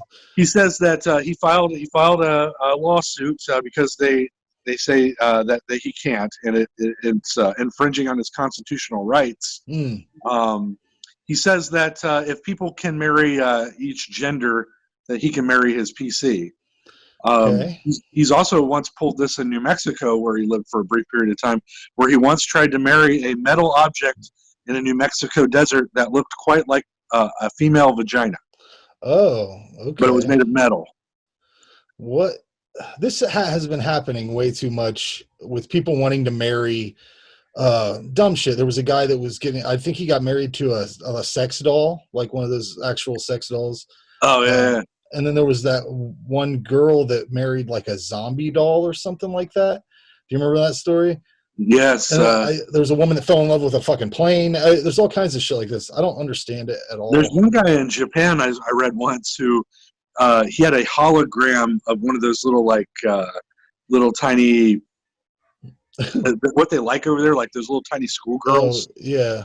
I don't know what they're called, but pedophiles. No, that's something. Yeah, but anyways, that's there's weird stuff going on over there. But yeah, he tried to marry a hologram of this little chick, and he had made an AI for her, and so she would answer his questions. It was the creepiest thing I've ever seen in my life. But yeah, shit. She's like, "We go home and eat chicken." And you're like, well, that's like those guys that have those body pillows that they put like the anime character on them or whatever, and they'll like take them out to restaurants and shit. We have went past stupid. Like, I think we've went way past the Idiocracy movie. I think that we're way beyond that. Like, unbelievable. Yeah, I mean, every day I go into work and somebody asks me if I like money, and I'm like, yeah, who doesn't like money? You like money? Yeah, I like money too. We should hang out. Anyways, let's move on to your next story. Okay. That's just in Mobile Bay, Alabama. Ever heard of Mobile Bay? I've heard of Mobile. I didn't know it had a bay. Right outside of Mobile, there's a bay. Yeah. Forrest Gump used to hang out there. He'd run down there. Well, he ran everywhere, really. Yeah, I mean, but this was his favorite spot. But anyways, man on kayak fights alligator 15 seconds while people from the bank film. And he lost, right? He lost? No, alligator gave up. Oh, really? But yeah, the guy for 15 seconds was fighting this alligator with an oar, right? And these people are just standing on the thing like, get away! Well, yeah. Go faster! And he's like, fucking help me! Help! And they're like, run! I'm on the water! The greatest thing was the alligator, like, he gets poked a few times, and then he just kind of like blows bubbles and like backs off. He's like, I'm done. Did you see? Is there video of this? Yeah, there was a little video, 15-second video clip. Wow, I'll have to check that out. Mobile Bay, Alabama. But I just imagined the stuff that was going on in his head, where he was like, I didn't even want to do this today. I didn't even want to do this. A bunch of people dragged me down here. Yeah. I just wanted to drink beer, and they're like, you got to go out on the lake with us to kayak. And he's almost eaten by an alligator. Yeah. That shit. That's why I don't go. I don't do that shit. How many times have you been asked if you want to go canoeing or something? Oh, cabrewing? Yeah. Yeah. Every summer, somebody goes, hey, you want to go cabrewing? I'm like, those are two things I don't like. The water and then drinking on the water. Right. All in depth. It seems like all I can think of is like, oh, well, I can't take anything with me because I'm probably going to find myself in water. And so I can't take my phone, my wallet, any of my shit. I guess, and getting drunk and just ending up somewhere you don't know where you're at after drifting down a river forever. Right. Completely unappealing. I mean, what the fuck, people? stay inside. I've been saying it for years. Yeah, right. Your whole mantra is it's no. Maybe in 6 months when this shit's all over, I might go, yeah, I'm going to go cabrewing. I'm going to do all kinds of shit I never did. Yeah. But right now I'm still, I don't know though, man. I'm in that kind of in-between phase where I'm like, this is nice. I get to stay home and people don't bust my balls about it anymore. Right. But at the same time, I'm like, God, I wish I had options. Yeah, that's You the know? thing. Because like I don't even, we used to eat out quite often, or we don't even get takeout or anything anymore, really. I mean, because it's such a pain in the ass. You can't go into even McDonald's. You have to go wait in an extensive line, and then it's a whole deal. Even going to the grocery store sucks more than it used to. Right. So it makes me want to stay home more, just the way the world is. But I would like things to be normal again. I would like to feel like a normal human when I'm at work or anything. Right. My entire life revolved around going around to the movies, for a long time. And now I'm like, I'm at my house. I get to watch basically the same movies that would be out or had been out. But at the same time, I'm like, this isn't the same. The thing that kills me is like these movies that pushed it a year for their release or whatever. Right. That's kind of like fucked up, right? Like the thing's already ready to roll out. You were going to put it out in theaters. Now you're just so you can't make all that money. You are holding it until whenever. Yeah, they basically said that straight up, man, that, billions of dollars will be lost and the entire movie industry could go under if they put these out directly. But I don't believe that. I would pay $20 for a new fucking Black Widow movie right now, Yeah. If it was streaming on your online and maybe throw some bonuses in there, I mean, you probably have a ton of behind the scenes stuff you'll throw on the DVD. Just put that out. Put all that out too. And then people are more than likely, or even if you have it's modern age, people are doing all kinds of stuff with the internet nowadays, a live commentary stream or something with the actors, whatever. Anything can happen. Yeah. I don't think it would kill it. And I think it's funny though, because with the switch on everything now, I'm an essential employee, I guess, and you are as well. Yes. It's weird, like how everything flipped on its head, and now the people that were getting paid millions of dollars, everybody's looking at them like, well, you're worthless, kind of. Anyways, basketball players and all that stuff. They're like, well, these guys have too much money, and we were paying them too much. Like, I think everybody's looking at things like a different way now, which I think will be good for everybody in the end. But I think it'll change the movie industry, regardless. AMC Theaters put a press release out last week that said that another month of this and they might have to go bankrupt. So, yeah, it makes sense. And I'm like, well, of course, you're not selling your $12 box of popcorn. So, yeah.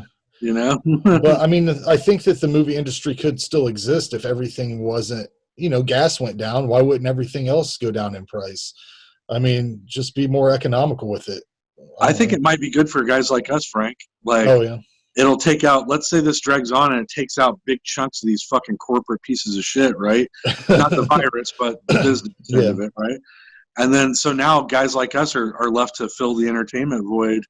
And we'll work for cheap. We just want to make our dreams come true. We're fueled by dreams. Anyways, let's get on to your third story here. All right. Third story. This one just says coming from Alabama. Boo, boo, boo. It didn't have a state or a city. I looked, and this guy, his name is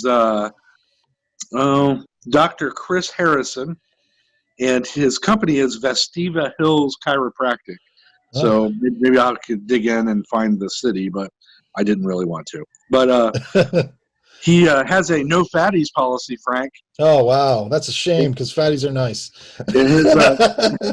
In his chiropractic industry, he'll be friends with them, but they can't work for him. Oh, really? Fat people are slow and lazy, and they eat up a lot of the healthcare system, and he will not hire any fatties.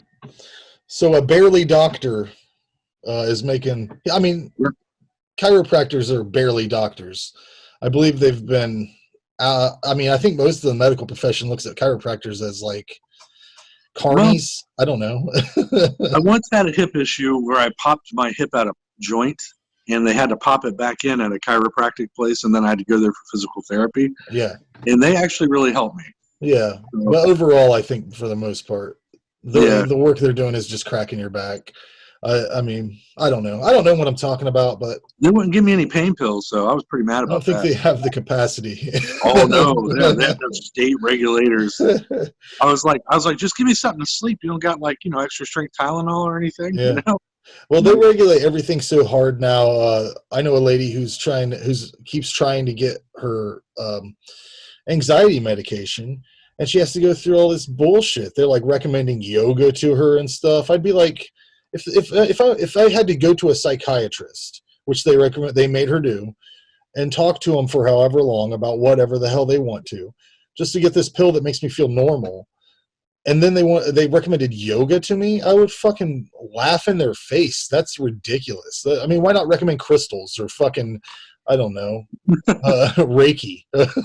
Yeah, we are friends with people that believe that that's a thing. So yeah, and I see a lot of them charging their crystals in the sunlight, and more power to you.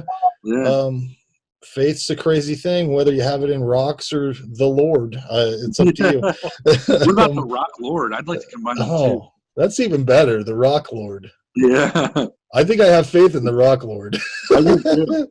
His name is Ozzy Osbourne. Oh, yes. I hope he sticks around through this situation.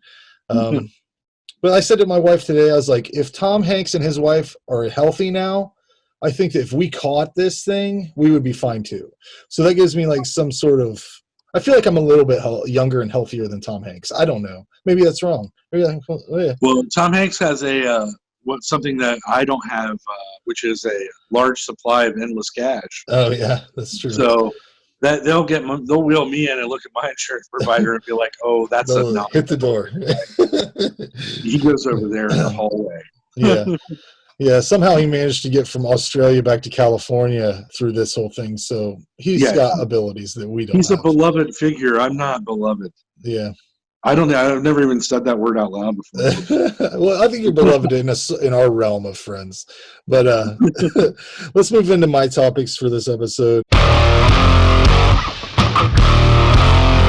Frank's findings. Up first, Alabama man cheated on his wife with a goat. So, I'm going to start out of the gate with that. I was going to say, so the stories are real. Yeah. Beatrice, Alabama. An Alabama woman had the surprise of her life when, while surfing the web, she fell on videos involving her husband and a goat in sexual foreplay. Which leads me to ask the question, what was she searching on the web, as they say, that led her to fall upon these videos? Yeah, was she trying? Like, was she searching her husband? Like, I know he puts dirty shit on here. Or was she just kind of like, oh, goat foreplay? Just the way they phrased that leads you to believe that she was just hanging out on Yahoo or whatever, But evidently she was consulting the history of her web browser, as wives are known to do. Anyone who has a wife knows this. I got to clear that browser history. But she says, he was so fond of animals. I would have never believed if I hadn't seen it with my own eyes. Apparently she was in shock, Ray. And I'll tell you what. Imagine so. Just imagine that, you're scrolling through, you're clicking on the search history, and then you see your husband just plowing a fucking goat. Yeah, well, I just know based on my personal experience, my wife found links to, Maria Moore, BBW, sensation Maria Moore, and she was very upset, especially at the specificity of my search. But I can't imagine if it was well, it was like BBW, big tits, Maria Moore, the things you would look for if you were specifically looking for that. Natural MILF tits. Yeah. But I can't imagine if she would have found goat porn, let alone if I'm in it. I gotta say that you probably would get divorced. Yeah, you would have to. Yeah, I mean, like, I don't believe that you guys could come back from that. Yeah, you can't. Evidently, though, these were posted on his YouTube page, which doesn't make sense because isn't that against guidelines? Well, YouTube's very dark fickle. tube. They'll let you have, like, you're rubbing your wiener on a goat, but they won't let you have Mariah Carey's Summertime playing over your fucking Field of Dreams video or whatever. Well, I'll tell you what they won't let you have at all is anything from the movie Can't Stop the Music, because I've never seen some video get blocked worldwide faster than that did. I put it up on our YouTube page, the Schlockfest episode about that. Right. Fucking bam, red, blocked in all countries. I deleted it right away just so I don't have to deal with any future repercussions from it. But why the fuck does repercussions? Nobody even. What's Gutenberg going to do? Yeah, who cares I about would love that? It. Steve Gutenberg, come sue me. I would love to talk to you about why the fuck you even did that movie. I assume it's because the Village People aren't getting money very much anymore, because who were they for when they were popular? Right. And who are they for now? Which I said that at Gromy's one time, a guy came in looking for Village People stuff, and Gromy said, "No, I don't think I have any of that." And then when he left, I was like, "Who the fuck wants to listen to that? Those songs are all terrible, every one of them." But put them on YouTube, man. They'll block them. You can of course put yourself fucking a goat on there. You'd think that they would like the free publicity. Like some people probably had never even fucking heard of the Village People until we did that video. Now they are getting clicks. You think they'd just thank you. At the very least, I get that Indian guy to send me a message and go, "Hey, thanks for the fucking thing." You know? Yeah, but that's that story. Sadly, this is not the first time that such acts occur in this small community. There were 17 cases of gruesome bestiality that had been identified in the last 5 years in this area, and the authorities are powerless. They don't know what they're supposed to do. Their hands are tied. What do you do, though? I don't know. I just like that they use the word gruesome, because to me, all bestiality is gruesome. I figure that it's got to be like every animal transaction in Alabama is like that scene from Devil's Rejects where Michael Berryman's talking to the guy about the chickens. You ain't gonna fuck them chickens, are you? You ain't gonna fuck them chickens, are you? You call me a chicken fucking boss? Yeah. I imagine that there's like cops just roaming like, horse farms. You're petting that horse a little too nice there. Keep moving.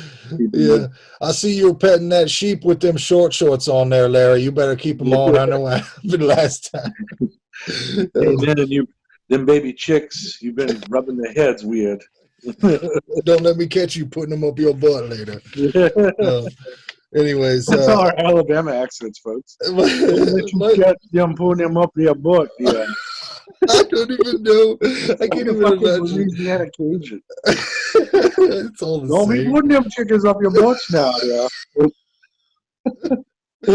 All right, well, let's get into this next story. Alabama man on the lam insists he didn't give meth to attack squirrel. An Alabama man wanted by police has posted a Facebook video to deny giving meth to a squirrel that authorities discovered at his former residence. Mickey Polk proclaimed his innocence on Tuesday in a video that featured a squirrel, though it's unclear whether it's the same animal the Limestone County Sheriff's Office described as an attack squirrel when they served a search warrant on Polk's former residence Monday. Polk wasn't there, but officers did find the squirrel plus meth, plus drug paraphernalia, plus ammunition and body armor on the premises. The Sheriff's Office claimed that Polk had fed the animals meth to make them aggressive, citing unnamed source. So, I just got to say, there's some pretty amazing wizards there in Alabama. Just magical wizards going around touching animals and doing weird shit with animals. I like that the police have named this thing an attack squirrel. Because, I mean, I'm going to do my bad accent again, but that there, boy, that's an attack squirrel, I believe. I believe that squirrel it's been wrapped for attack. See, he has been training with Master Feng Shi. Here's a quote from Polk himself. They said it was a trained attack squirrel in the residence that was on meth. You can't give squirrels meth. It would kill them. I'm pretty sure, but I've never tried it. So he's definitely killed a few squirrels on meth. Clearly. I really like that he was like, they said it was an attack squirrel, but you can't give no squirrels their meth. They're taking and died. That picture that's how his lawyer sounds. Ladies and gentlemen of the court, Yeah. my client has clearly divulged a lot of information that may lead you to believe that he has used meth to create, as the police say, an attack squirrel. Clearly, this would kill them based on no evidence at all, especially not the evidence that my client has done it in the past. And I say, case closed. Ring the hammer, Judge. Ring the hammer. That's like an Atticus Finch moment. Everybody in the courtroom's like, get up, stand up, your papa's entering. Leaving. And the kids of the guys, like the lawyers, like, oh, my daddy, he defends all the attack squirrel people. He's a hero. Oh, God. I just love that. I'm pretty sure, but I have not tried it myself. Yes. I can't think we can all believe as reasonable, people that methamphetamines and squirrels will not mix. If the meth does not fix, you must acquit. And how do you feed a squirrel meth? Do you trick him? Do you put it in a nutshell? I do not know. You ever try to catch a squirrel? They run away very fast. They're already fast. When you get them on that meth. You get on meth and they're very, very fast. Ravager corn cob. All right, let's get into my last story. This one's a little more grim. Like I said, there's a lot of grim stuff that happens in Alabama. Alabama man poisoned 2 chihuahuas with antifreeze. Well, I mean, there's not much to this story. It says that Gadsden this is from the Gadsden Times, I guess that's a place. Oh yes, Gadsden. It's up the road a piece. You turn by that truck and you see old mama's house. You remember old mama? Everybody called her that. She'd invite you in for cornbreads. You drive a while. There's a big oak left at the Mama Gadsden's house. Gadsden's right down there past that old dead dog. I don't know why they won't pick it up. It's where the Civil War battlefield was. You remember where that boy poisoned them 2 chihuahuas? It was down there at Gadsden. Chief Investigator Doug Jordan says 27-year-old Carlos Enrique Guzman of Atala, about 60 miles northeast of Birmingham, was seen pouring something out of a bottle onto food and feeding it to 2 Chihuahua dogs. Police say Guzman then threw the bottle in the woods. The 2 dogs became sick and later died. The bottle was sent for testing, and it indicated there was antifreeze, which contains the poisonous component of ethanol glycol.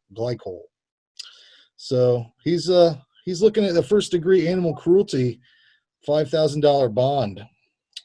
It's a rough situation. You can't do that. I wonder what did the dogs do to him? That's the story I want to know. I just want to know whether I can assume it's because they barked a lot and they annoyed him, but still, that's dark. What if they were like talking to him and they were like taunting him? Like sitting there smoking cigarettes and like, hey, fuck you, hillbilly. Fucking hillbilly, get off of my patio. Always stealing the rims off his trailer. Yeah, that's terrible. He's probably a fine gentleman. He probably didn't live in a trailer with rims. Oh, no. Yeah, but that's all I got for this episode. How you holding up, though, otherwise? Terrified?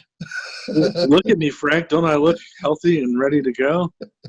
You actually do look healthy. So you must be sanitizing, washing your hands, staying inside. I am, sanitizing. I take my shoes off at the door and wash the soles. Oh, yeah? What else do I do that's weird? I vacuum every day. Yeah. I don't know if that's helpful, but it seems to calm me down. It gives you something to do. I like to make the lines perfect in the carpet. Oh, yeah?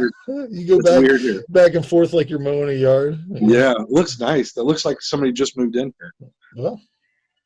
What else? I've been watching the Phantasm movies. Oh, yeah? That's a good watch. You just started one and going through them? Or? Yeah, because I hadn't watched one since I was a kid, and I was like, I'm going to watch all. Old Jean-Paul Mantilla from Schlockfest took me up with all of them, so I was like, I'll watch all of them. I bet they get gradually worse. How far along are you? I'm on 3. Actually, 2 was a substantially bigger jump than 1 was. 1 was pretty low budget, but I got the to watch the 4K restoration of that J.J. Abrams did.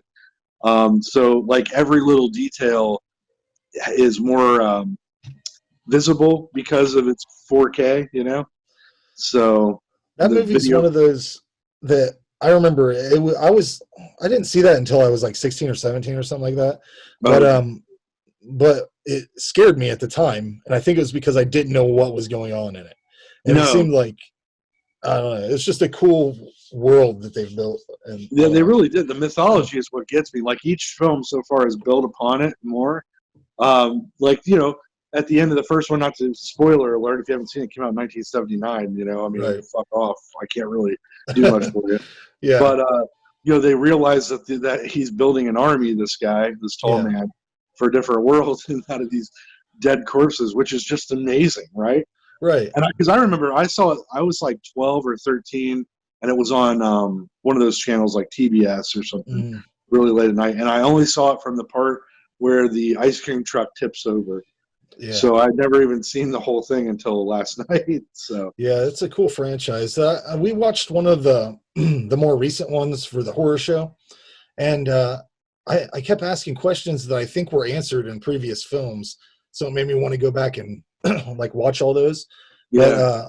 But he had a katana on his back, and I'm like, he never used it in the movie we watched, and I'm like, did he use that in other movies? Because they didn't even mention it.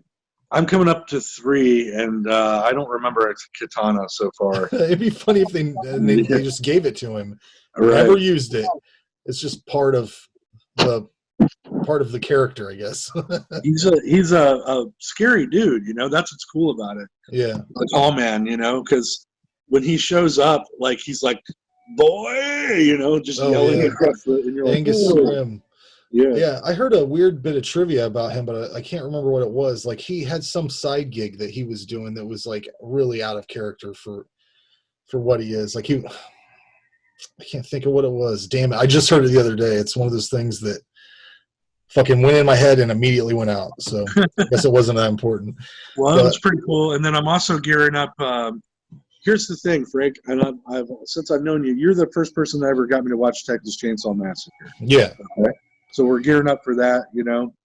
Yeah, we're gonna we're gonna talk about the first 4 on the last Roundup Horror Show. We're gonna talk about the first 4 Texas Chainsaw Massacres up to Next Generation is the one. So which I did not realize was the 4th one. Yeah. So I started watching it, and I'm like, wait, because I thought there was another one that you had told me about that I never, or I only watched part of or something.